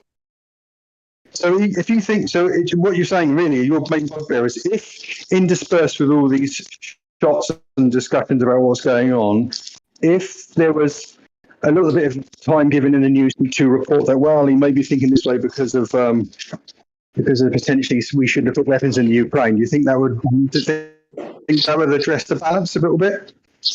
I think so, yeah. I think if they actually gave a bit of context. Because at the moment when you talk to people, I talk to people in the real world, and I can say, why do you think Putin is invading? No one has any idea. No one knows. It's like, well, if you don't know, then of course you're just going to assume he's an evil person. But the thing is that is an important bit of context. Because if you don't understand why things happen, you can't prevent them in the future. Right. And were the UN bringing equipment and weapons into Crimea 7 years ago? This is a matter of interest. Like the 2014 thing. Are you talking about Georgia or Crimea? Well, the Crimean region, which he annexed without any permission 7 years ago, was that the sort of thing? Were there weapons being placed there? Or was it just his own personal expansionist desires for that particular episode? Who are you talking about? Putin? Yeah. Yeah, I mean, again, I don't believe in expansionism, so I'm not gonna back ever. Yeah, but what was the reason, do you think, why he annexed Crimea? Do you think it was simply another broken promise? I don't know. I don't know. He has a predilection, and he's made it clear for a long time that he wants to bring the Soviet Union back as one unified state again. He's quite happy with the notion of the Cold War returning. He's an ex-KGB thug. You know that, don't you? Yeah, I mean, I'm sure you can say nasty things about him. I didn't like him in the first place. So, this is the thing. Is I think you misunderstand me. I'm not saying he's a good guy and he's not justified. He's dismantling the democratic system as it exists, which isn't particularly good anyway in Russia, and making himself a lifetime leader as we speak. You know, I mean, I mean, the bloke hasn't got a particularly good CV. Let's put it that way. I mean, that should be that you know. If you go back far enough, it's not difficult to put together a resume for the guy, which really you shouldn't give too much weight to what's going on around him at the moment, frankly. I mean, if your argument now is that Putin is bad, I mean, I was already with you part of the conversation. Yeah, because you said that all leaders are bad on some level. I totally agree with you. Yeah, so like this is the thing is like I remember when the 2016 elections were like people were like, "Oh, you voting for are you rooting for Trump or Hillary?" It's like neither. Yeah. They're both arseholes. Like I don't like why do they need to pick a side? I don't pick a South side. Park already covered a giant doucher turd sandwich. Yeah, exactly. Yeah. Like South Park got that spot on. You have two awful choices there, and it's like this thing in like, does anyone really believe that Zelensky is an innocent victim flower, or is he the Putin equivalent in the Ukraine? Yeah, I don't know about that. Like Zelensky, from what I've read about him, he's a pretty feared guy. Like you don't get feared in a place like the Ukraine by going around hugging people and kissing babies. You know, like this is we're deluded. We think that Ukraine are innocent victims here, and that NATO are the good guys striding in Captain America's style. It's deluded. It's delusion based on propaganda. It's not true. Yeah, no, I wouldn't comment on that because I don't know enough about Zelensky's history. The only thing I know about Zelensky really is I think he used to be a comedian. He became a politician. No one thought he was up to the job. He's also the guy that Trump tried to extort, wasn't it, at that point, some point in the future with, is it the Biden, the investigation into Biden's sons, I don't know, some shit. So he's been on the world, in the media and the world political mantle for quite a while. You're right, probably is right. I don't think in that part of the world you can get any sort of position like that without being a little bit, should we say, heavy-handed in some respects. Yeah, I've got to go. Sorry if I jumped in a bit too coarse there, but it is something that I think it is a. You shouldn't be doing what he's doing, obviously. Yeah, I don't agree with expansionism. Like I'll say that again. Like I'm not an imperialist. This is the funny thing is like, I mean, I'm actually a nationalist. Like, I don't know if you know that about me. I'm actually a nationalist. I believe in sovereign independent nations. I don't believe in supranations. I don't believe in I don't believe in NATO. I don't believe in the UN. These things don't make any sense to me. I am, in the purest sense, a nationalist, and so I don't believe in expansionism. I know what you're saying. The trouble with that, the only thing worth bearing in mind with nationalism is that fervent nationalism across Europe at the end of the 19th century and the beginning of the 20th century. That wasn't was expanding out of the biggest capitalist war once. No, this is nonsense. When people describe Hitler as a nationalist, if he was an expansionist, he was by definition not a nationalist. You can be both. You can be a nationalist and not want to get involved in any implicit collaboration with other nations or co-joining with them, but at the same time have an aggressive agenda of pinching land from other people. You can be an expansionist and a nationalist. No, Hitler is a typical example of that. It's definitionally incorrect. This is a law of contradiction, a law of non-contradiction. You can't be for a nation and also for an empire.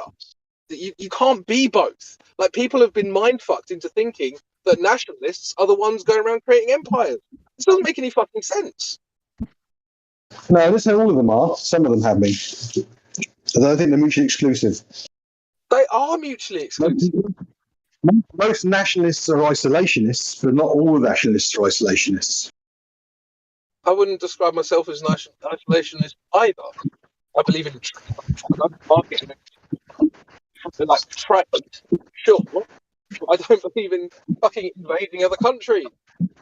Right? Yeah. Listen, I've got to go. I'll posit one question. Yeah. What if all the world's a stage and you're in here repeating the script of the actors? Is that a possibility? It's a possibility for any of us, isn't it? I mean, do you watch mainstream news and take truth from it at all? I'm just curious. Do I watch the news and take truth from it? Does. What? What do you mean by that? You mean you think I watch just one news outlet and absorb it and take it verbatim? Is that the same? Are you picking that Saying up? you may have watched some information where they said Putin is bad and he's invading these innocent people, and you're on board with that. I mean, what if that's not the case? I'm not saying what the case is, but you know. Well, you're misquoting what I said a little bit. The people that are being shelled in the city are innocent, aren't they? The people there are pouring over the old ladies and children in their hundreds of thousands pouring into other European states. They're innocent, aren't they? Would we agree on that? If anyone innocent is being harmed in any way or killed, even, you know, my prayers and thoughts go to them. I'm not trying to make that point. I'm asking you about watching the mainstream outlet and what percentage of truth do you take from that? Some. I watch contrasting news anyway. When I read news online, I look at like Breitbart, and I also look at what's going on the left as well, because the truth typically lies somewhere in between most of the time. If I didn't mean to butt in. Sorry? I don't think you can't go to one outlet or one wing of the media and expect the whole truth, because most of the media is owned by rich oligarchs and rich people of the likes of the Murdochs and the Soroses. So you have to pick and choose, and you also have to look at a lot of independent news outlets. And the bottom line is, if you want to get a more rich understanding of what's going on, you've got to start looking and you've got to start reading, because there's more truth in the written journalism than there is in the TV, because the TV is designed as attention-seeking video niblets that keep people watching the box that everyone wants to watch, to the adverts. Whereas people who tend to write journalism are being a bit more, shall we say, involved in the process. Yeah, I think I broadly agree with that. What I heard, I'm sorry I butted in, but I got disconnected, so I just wanted to acknowledge positive. Go ahead, Crypto. Yeah, just a quick one. I just wanted to say as well, the thing that makes me a bit suspicious about this, not in any context, I'm pretty sure that it's what's generally happening is correct. But there's a lot of fake media coming out of the Ukraine at the moment. For instance, the Ukrainian Ministry of Defense Twitter account got caught faking one of the videos from the missile strike, like of a missile strike of a building. Turns out that it was from a video game. And when someone who'd played the video game called them out, they took the tweet down. So, what that means, I'm not saying that proves anything. I'm not saying it proves anything. But don't you think that... I wouldn't doubt for 1 second that kind of shit's going on. I wouldn't doubt it, because it goes on about every aspect of the news, doesn't it? Yeah, sure. But the point I'm making again is, if the narrative is like true and it's strong, why are they making stuff up? Where's the need? Just broadcast the actual shit that's actually going on. Well, a lot of people are broadcasting it now. I mean, actually showing stuff coming out in Ukraine, to be fair. But yeah, I mean, his agencies of his government are going to want to exaggerate it. They're going to want to make a more fervent response from his allies and other people in Europe. So I can get why he's doing it. You know, it's not right, but bottom line, I don't think there's any argument that heavy grade munitions are being used on these cities at the moment. No, I don't even know that. But what I'm saying is that it makes me suspicious. When you see media being faked, it makes me suspicious. Like, why would you do that? Of course. Yeah. Anyway, whatever. Yeah. I've got to go. I'll be back later on. Yeah. Maybe. Oh, Cool. Bye.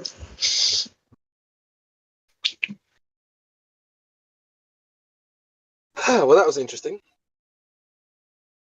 Sorry for butting in there, Crypto. Then I got disconnected. So. No, man, you're good.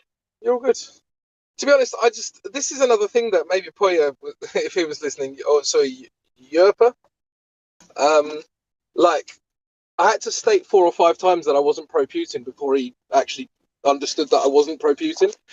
And it's like it shouldn't be necessary to state that multiple times. It should be the first time. Oh, okay, you're not pro-Putin, cool. And I feel like most of the kind of vitriol and emotion in that debate was because he thought I was the enemy, right? It's just interesting.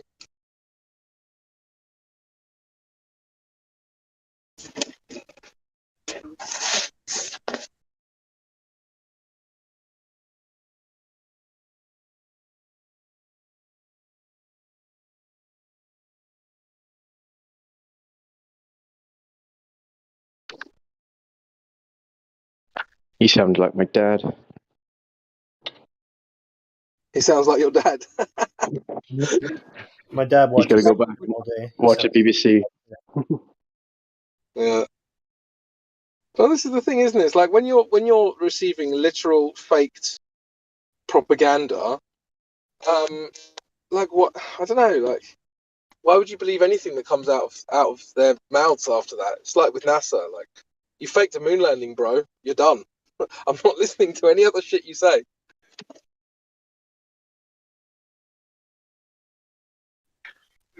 Or if I did, I'd be like, okay, what are you faking now? Oh, that's what you're faking now.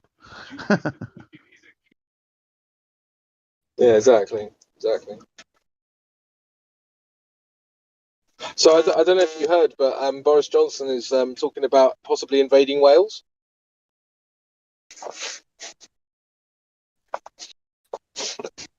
We're going to take Swansea and Cardiff first. Or should keep his Johnson in his pants. You're welcome to Swansea, but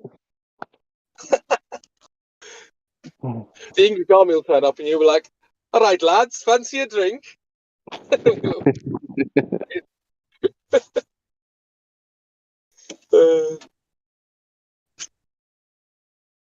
Was my Welsh accent any good, by the way? it's better than mine, man. Better than yours. Yeah. Thank you very much. I think the Welsh accent is probably my favourite accent, like, in the world. Not mine. You sounded just like Martin Lake. Is he Welsh?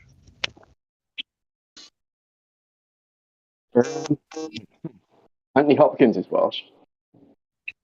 Is he? Yeah, it's from Talbot.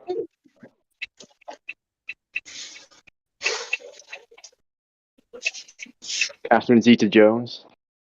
Oh, yeah, of course. Darling buds of May.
Well, bloody hell, innit, man?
Everybody stop talking. I was wondering that too. I disconnected the main connection. I'm like, is it really silent or did I just go deaf? I did the same thing. I just reconnected just to make sure. That's hilarious, Flatman King. How are things where you are? Oh, it's another beautiful sunny day here in Midwest of USA. Nice, nice. Blue We got a skies. dumping. Sorry, go No ahead. tic-tac-toe patterns in my skies. I guess we're not important enough to do that. Oh, wow. But anyway. We got a dumping of snow, so I got my nephew to drive mom around for errands today. Whatever happened with the trucker strike? They arrested some people and everybody else left? Or Trampled a native lady on their horses, arrested about 200 plus. Put up fences for about a week. And it's starting to go a little bit back to before they showed up. But I heard there's still the odd checkpoint or fence here and there. Okay. I don't know if we're supposed to talk about that on here. But they still haven't found any curvature either.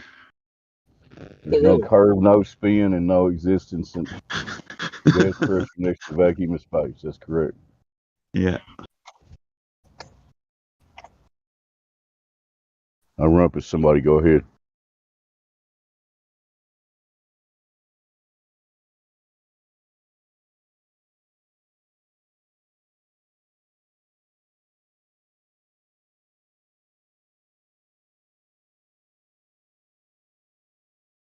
I just wanted to say hi.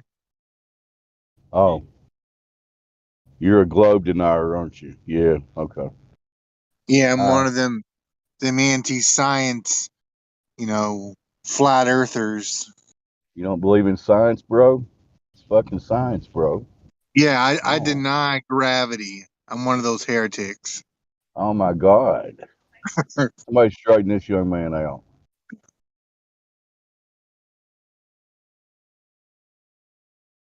It's like, well, that was proved thousands of years ago by the Greeks and Newton.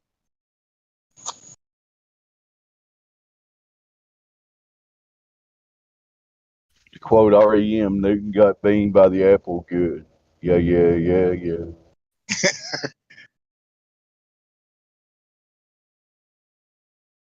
Yeah, is that an actual song or has somebody not done it yet?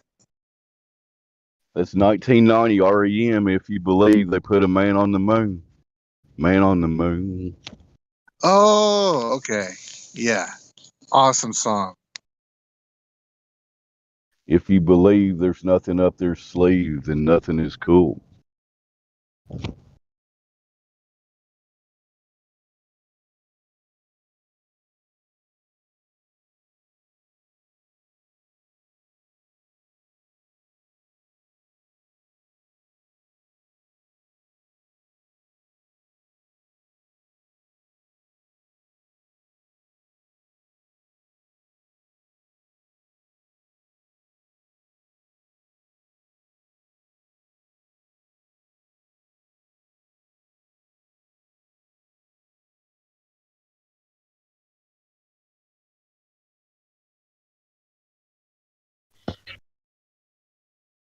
I find it interesting.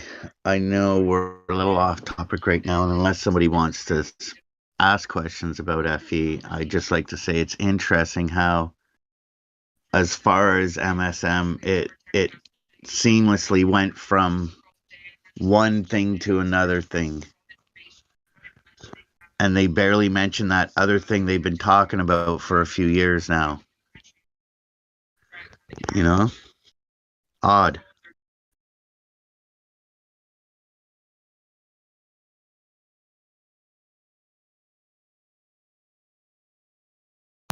Time for the next song and dance.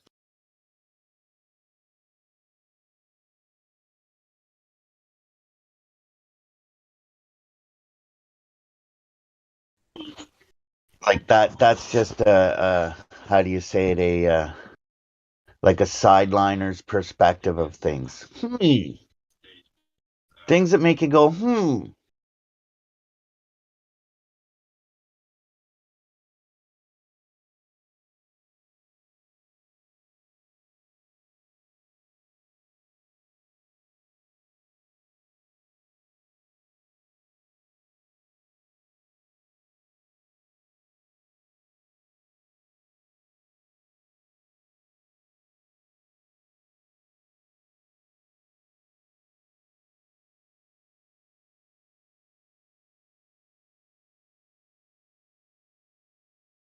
I've gotten disgusted with the U.S. and their double standard, uh, as far as like invading countries, because like apparently it's fine for the U.S. to do it, and they can drop like white phosphorus bombs on civilian sectors, no big deal.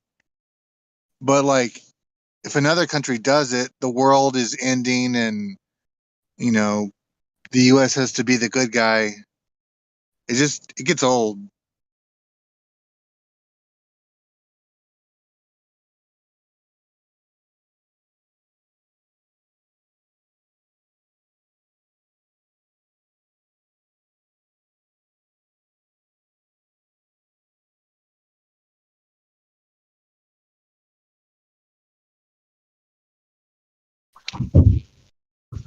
I don't think Discord wants me on here today. It's the third time I've got voted already. Am I here? I'm hearing you. Cheers, Flatman Ken. It was just talking Cyber Blitz. Yeah, and it seemed like you got stopped mid-sentence or something oddly. Cyber did. Go ahead, Cyber.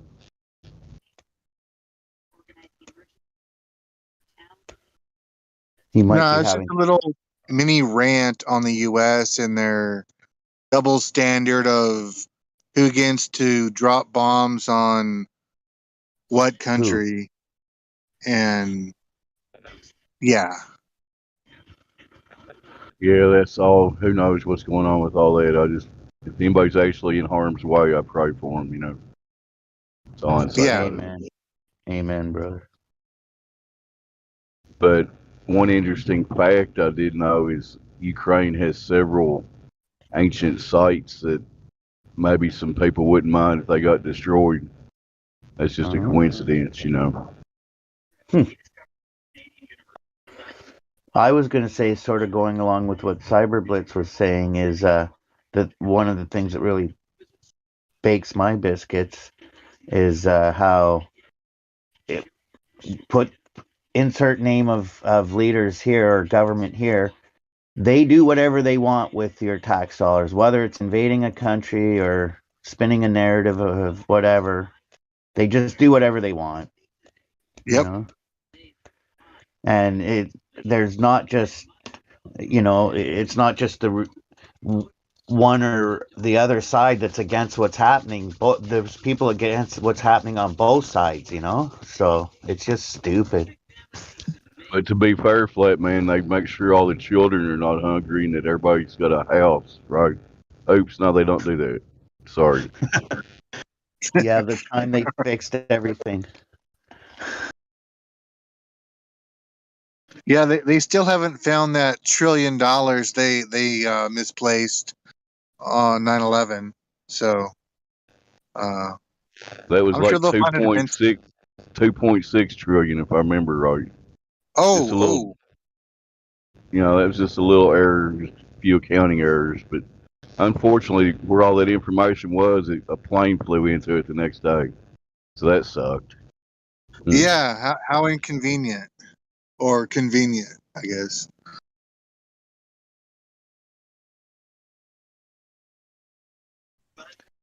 When a government misplaces that type of money, they're misplacing the people's money. So I don't care who you are, whether you're on the system, be welfare or benefits, social benefits, or you own a fucking Fortune 500 company that's legit.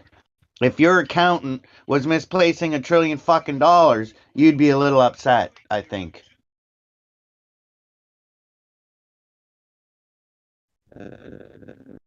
What if it was like, I know it's just the movies, but say a mob boss and some guy come back and told his boss, Marlon Brando or whoever, I misplaced the money, boss. It's okay. You're gonna let me slide, right? I'm sure he would.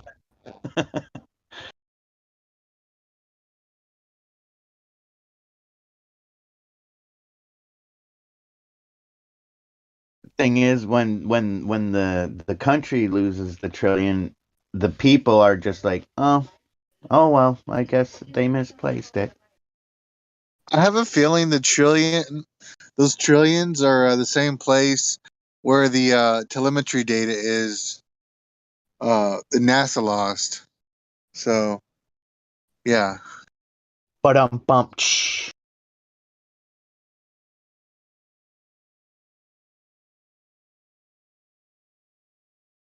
Somebody check for new people. I'm driving. I can't look at the list right now. New people. See who.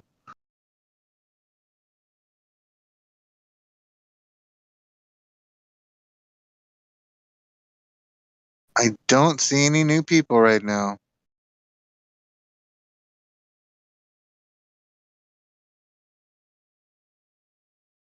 We have Erratic Dan, but he's a valued, but he doesn't have an Earth roll.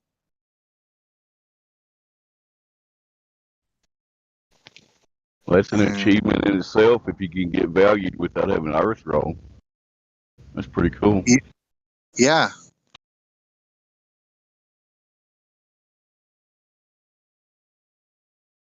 I think he'll be a flat earther before long anyway.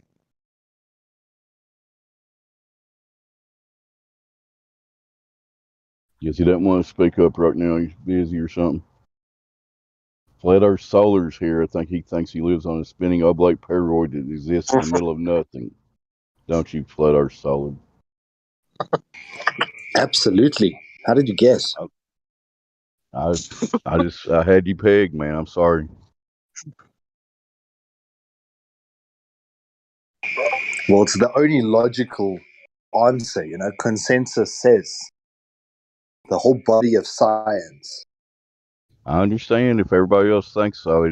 That's a valid argument. I got no rebuttal. Yeah, you can't argue with peer review.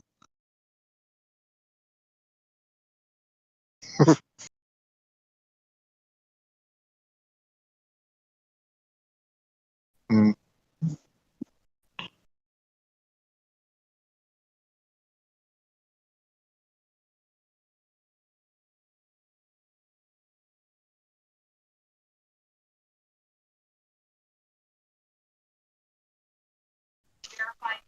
I'm having my first coffee of the morning, but like my third army tobacco cigarette.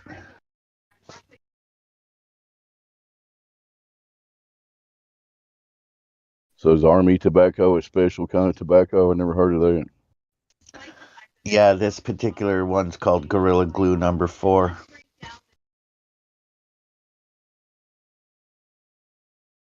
Sounds delicious. It'll keep your ass glued to the couch. It's only Gorilla Glue if it sticks your fingers together after touching it.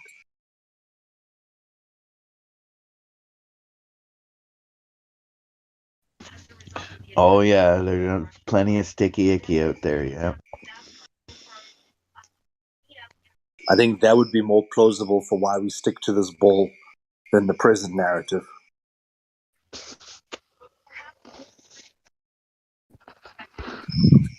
Yeah, that would be the case. The Gorilla Glue theory would make a little more sense. You just add a theory on the end of Gorilla Glue and it suddenly sounds legitimate.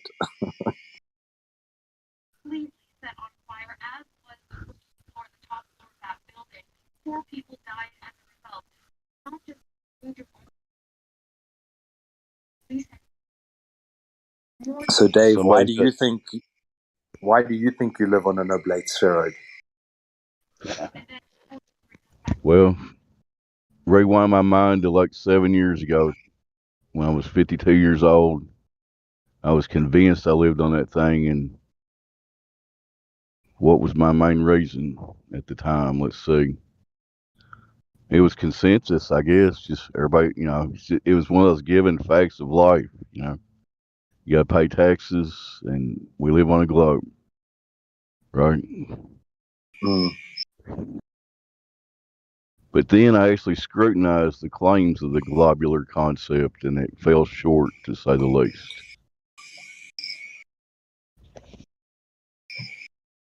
And anyone that looks at this information, I don't understand how they can maintain that belief at this point, but that's just me.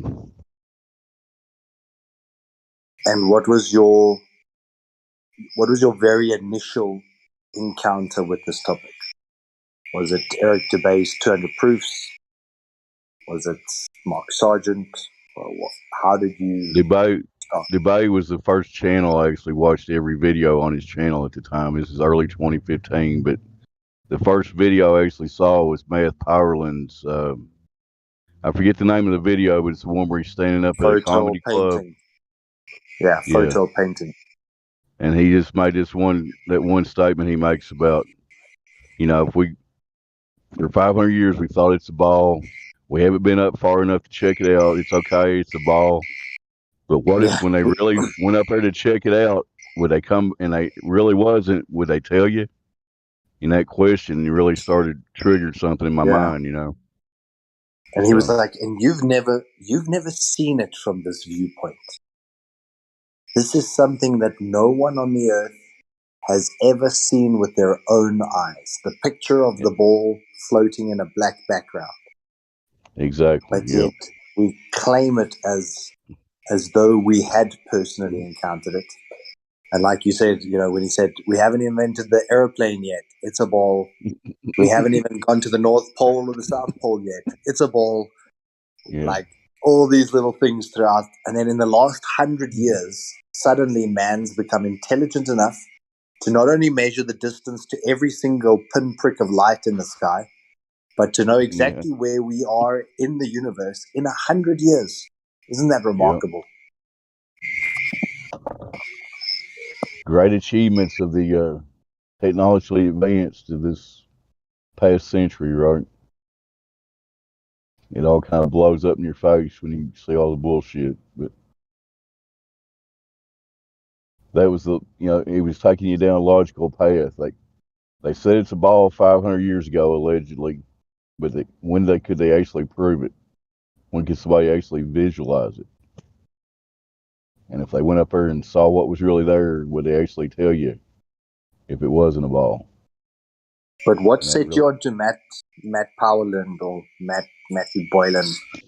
That was How did literally you the stumble first. there? It was literally over in my feed and suggested videos. I think I was researching like 9/11 or something, and that's the first one I clicked on. Yeah. When the recommended still worked. And I remember thinking, I'm gonna watch this for like 10 minutes and laugh and click it off and never think about it again. And here I am 7 years later,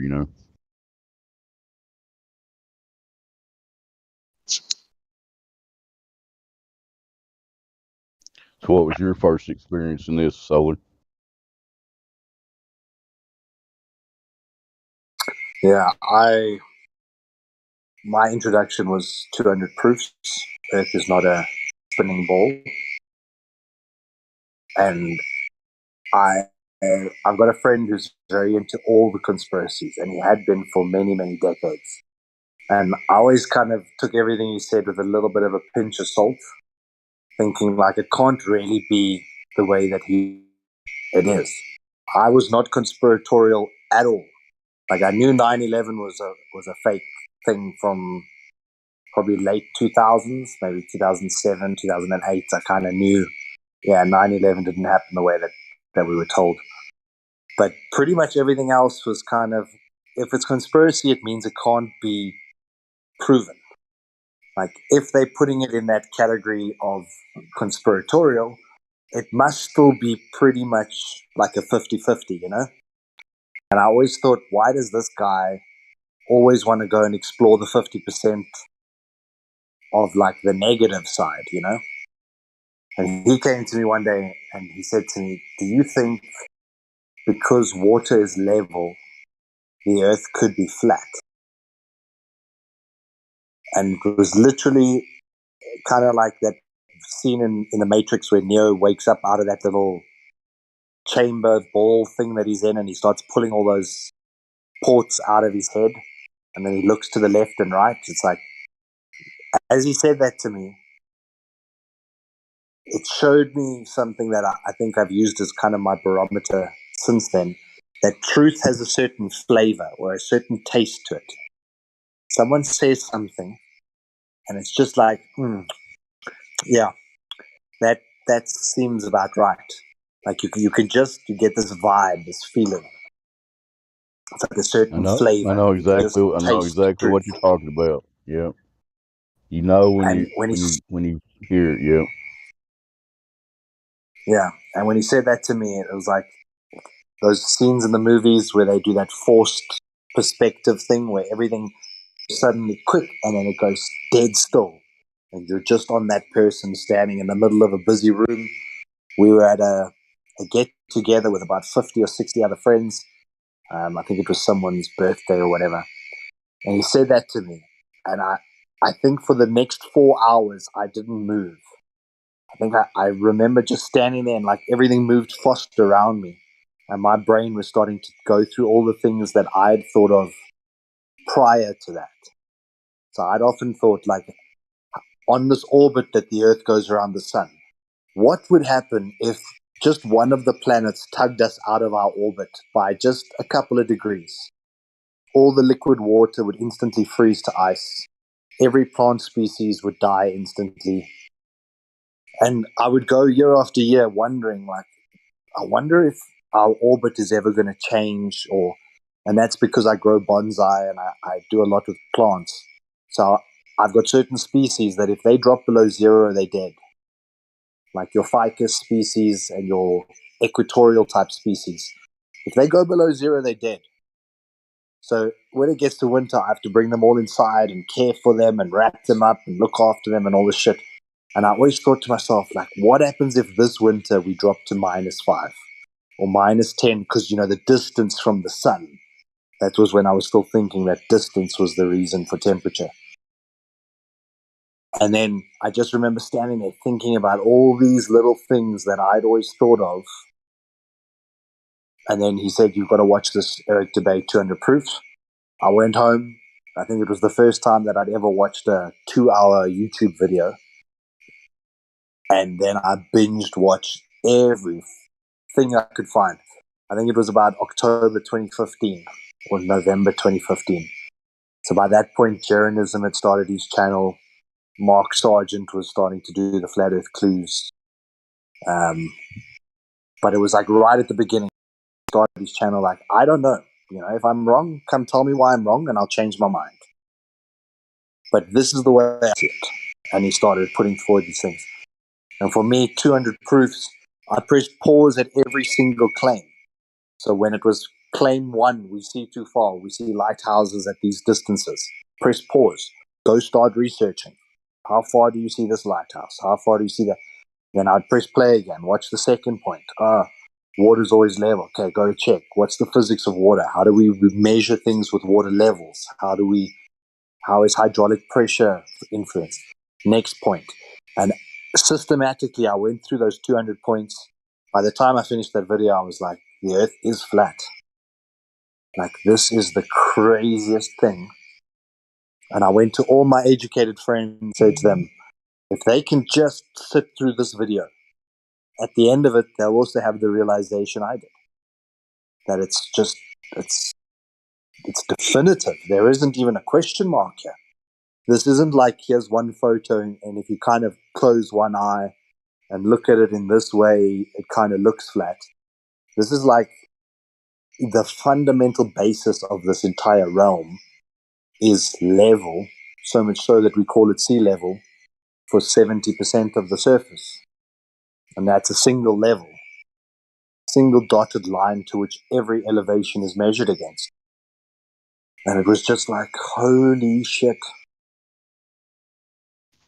I know exactly what you're saying. Those are some powerful points, and even though people criticize that there might be repetitive things in that 200 proofs, the way I took it at the time I watched, that's 200 things that you can actually verify in reality, and it doesn't match up to this globe that I thought I lived on.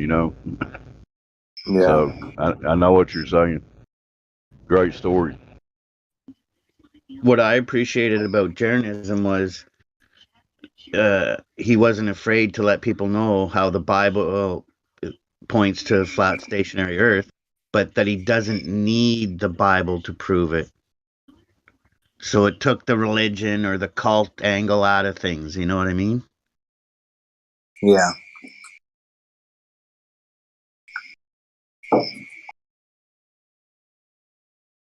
Look, I still kind of disagree with his viewpoint on that. And I think each person walks their own journey. And if you start in Catholicism, or if you start as a Catholic, then you very much see it as a routine rather than a personal relationship with your Creator. And a lot of my Catholic friends, or that were Catholic in their youth, became atheists very quickly. And there's a massive distinction that needs to be made between Christians and Catholics.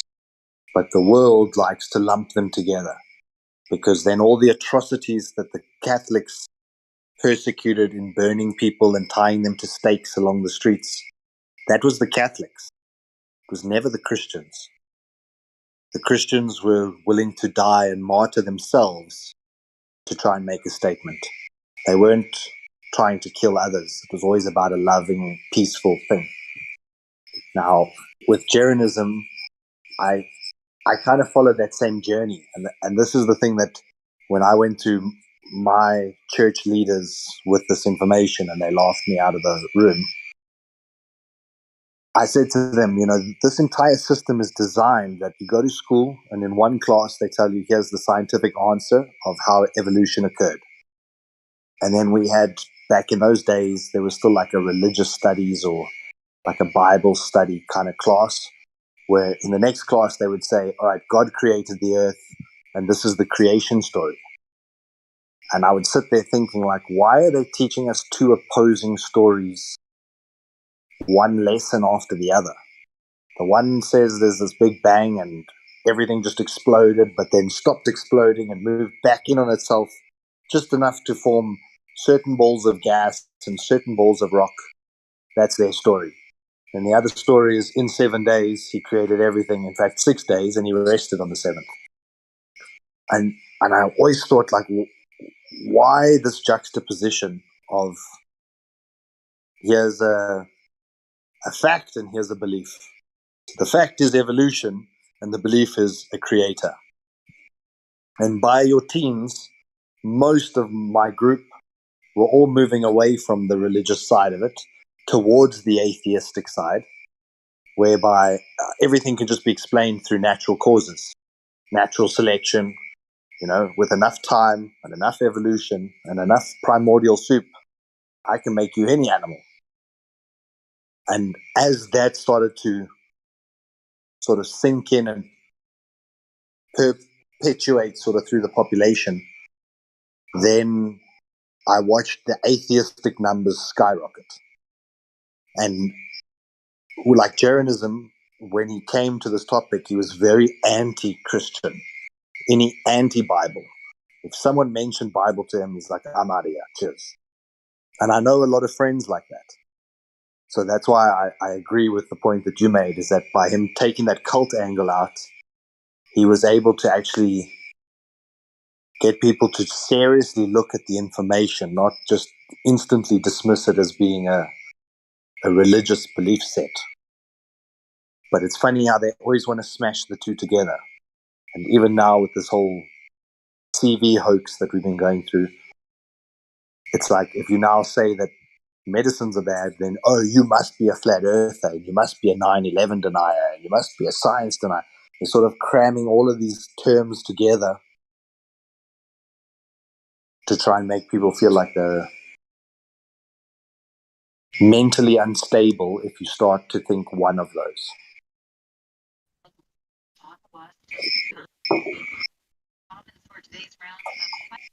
Yeah, you can't be right in the head because you don't follow the narrative. You question stuff. You're a free thinker. Something's wrong with you. Okay, guys, we've got a new person on the panel. Jenny's boyfriend, Jenny's PF. Hello.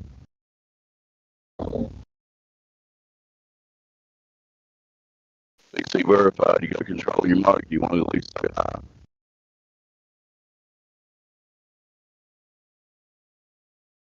Is my mic working? Yeah, just it's roboting a bit. You sound. You got to look some crickets in your background, or is that just me? Yeah, it's crickets.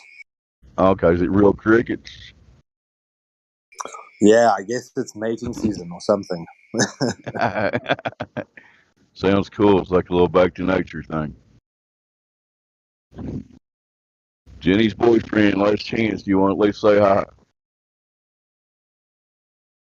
Guess not. You guys continue. Did I interrupt you, flat man? No, not at all.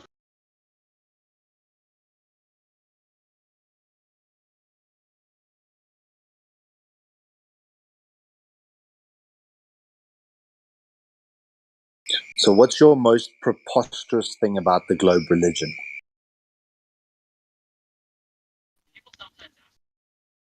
I'm not sure if you were asking me, but if you were, like, it's hard to put my finger on any one single thing, but I suppose when you asked that, my mind went right away to claims of, like, exoplanets and shit. Oh, we found 30 exoplanets that seem to look like they might support a system similar to here on Earth. And yeah, right. Here's another few trillion for us to go there or try to get there. Please. While there's homelessness and starving people and wars being unnecessary wars. I don't know if any war is necessarily necessary. I don't know. I have a theory about the drug war that if I were to wake up tomorrow morning and all the headlines were all drugs now legal, like I wouldn't run out and try, meth and drop acid all the time and shit. Like I'd still be who I am. Alcohol is legal. I could go buy a 26 and get wrecked every day if I wanted to, but I don't. So to me, to have a fellow citizen locked up because somebody went through their pockets and found a half gram of something they don't agree with, like I'm not in agreement with that, So to me, it's bullshit. Anyways, carry on. I kind of went from the biggest lie of the ball to something that's real, but it's kind of similar. Yeah, it was a good point. It was actually very funny. They were talking about it in Gem Panda server.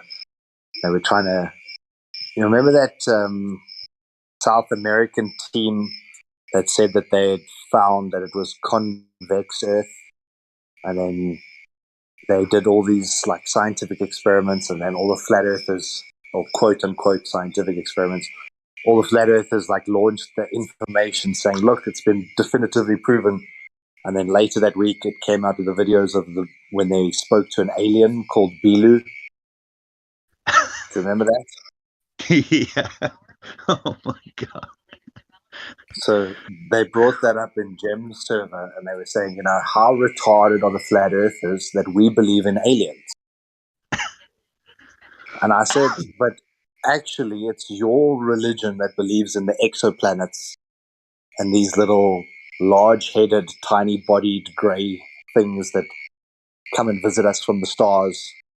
Technically, if one flat earther claimed that there was an alien, and that's preposterous to you, why is it that when NASA claims exoplanets and claims grey aliens, then it's not preposterous? And which side actually claimed the aliens in the first place? Yeah. Don't they? And they have a whole. They have a whole SETI. They got an entire budget to the search for extraterrestrial intelligence. Like, so yeah, who's trying to find what more or believe in what more, right? Yeah.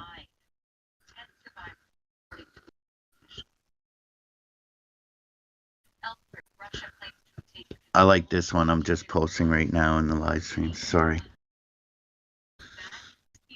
If anything, that might be what's going down as far as that topic, but in my head, not from some ball planet I can't fathom getting to or things coming from, you know. I thought about Solar's question. I'll give my answer. What was the most ridiculous claim made by the globe or the heliocentric model, right? Yeah. It's just that it's simple for me once I came to it, just that large bodies of water like the oceans can maintain convexity and form a ball. That's just absurd on its face, as you detailed when you were describing the physics of water,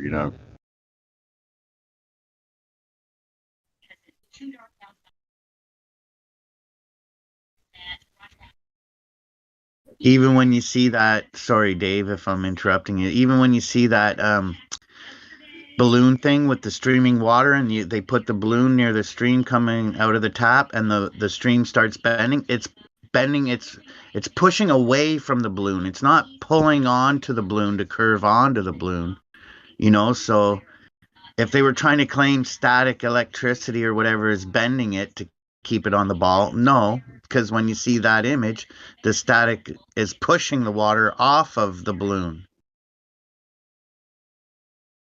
Yeah, correct. Go That's ahead. because water is diamagnetic, meaning repelled by magnetic fields. And then they always want to claim that water is like ferrofluid, a magnetized fluid that's sticking to the outside of a spherical magnet. So if water was actually paramagnetic, or that it was attracted to magnetism, then I would say, all right, fine, I concede. Then maybe there could be some magnetic field that's attracting the water onto it. But like you said, all demonstrations show a repulsion that water is usually pushed away from. And that's kind of the opposite of water being stuck down on something. And for me, anytime I've ever been out in the ocean, we used to go deep sea fishing a lot. We'd go out 20, 30 kilometers from the coast. And on certain days, you could actually still see the coastline. And I always thought to myself, wow, this is incredibly flat. Like how you can still see the coast from a small fishing vessel. But it's one of those suppressed thoughts. And that was like when I said I stood at that get together, that birthday, and it felt like 4 hours just disappeared and I stood still. It was like all these little thoughts, all these dots that I'd thought in my life were now connecting. When I'd thought about how flat the water was, when I'd, and then when they say there has to be a bulge of water, you're like, no, that's wrong. Can't be a bulge of water. Water doesn't bulge. Water flows downhill. If there's a 1 degree fall on one side, meaning one side is 1 degree lower than the other side, the water will flow towards the lower side until it's depleted. So there's no more water in the higher side. In fact, sometimes you can even get water to travel up out of a bucket. It's like capillary motion. Once the water's flowing, it'll pull the water with it. There is no way to achieve a bulge of water.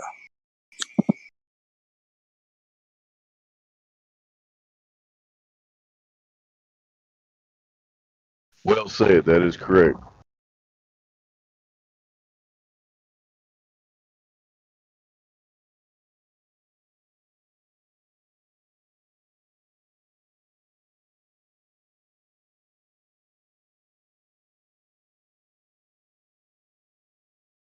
Anybody else want to pipe up and tell their story how they got here? Feel free.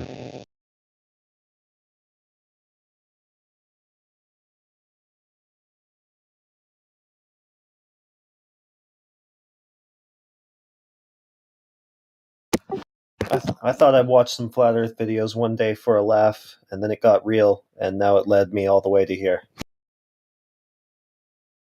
Cool reflection. How long ago was that? It was probably only like half a year ago, actually. I was first into it like most, like probably around 2016, but I just kind of brushed past it at that time because it was just too much to take in at that time. I didn't get like hostile and crazy about it like lots of the Globers do, but I just kind of put it to the side, and then finally I was like, let's just take a look at this, and I was basically just expecting to be entertained. And I was like, oh, that's a good point. That's actually a pretty good point, huh? I started to get like 80% convinced or so, and I was like, I just need to hear the rebuttals from the Globe side.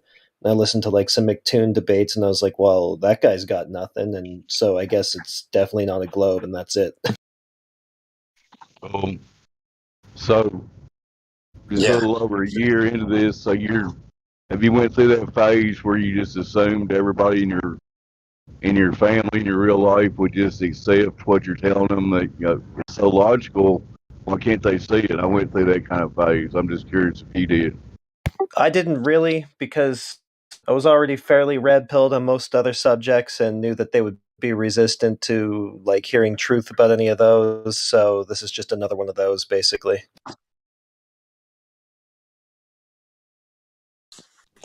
I just remember having the feeling back in 2016, I can prove this one, they'll see the logic in this one. And when I first tried to show my sister, she's my older sister, she actually watched 200 proofs like halfway through with me. And she's like, well, if you want to believe that, go ahead. But she just went on, just dismissed it. But you think Actually, everybody's going to want to hear it, though, you know what I'm saying?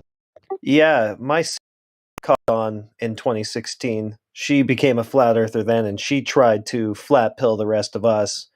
And yeah, it didn't work.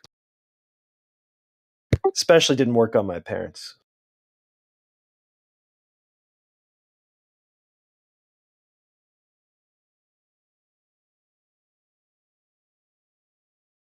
Like my parents got triggered, typical Globe reaction. I just assume that people are going to be able to think critically and logically and see that I've got evidence for this one.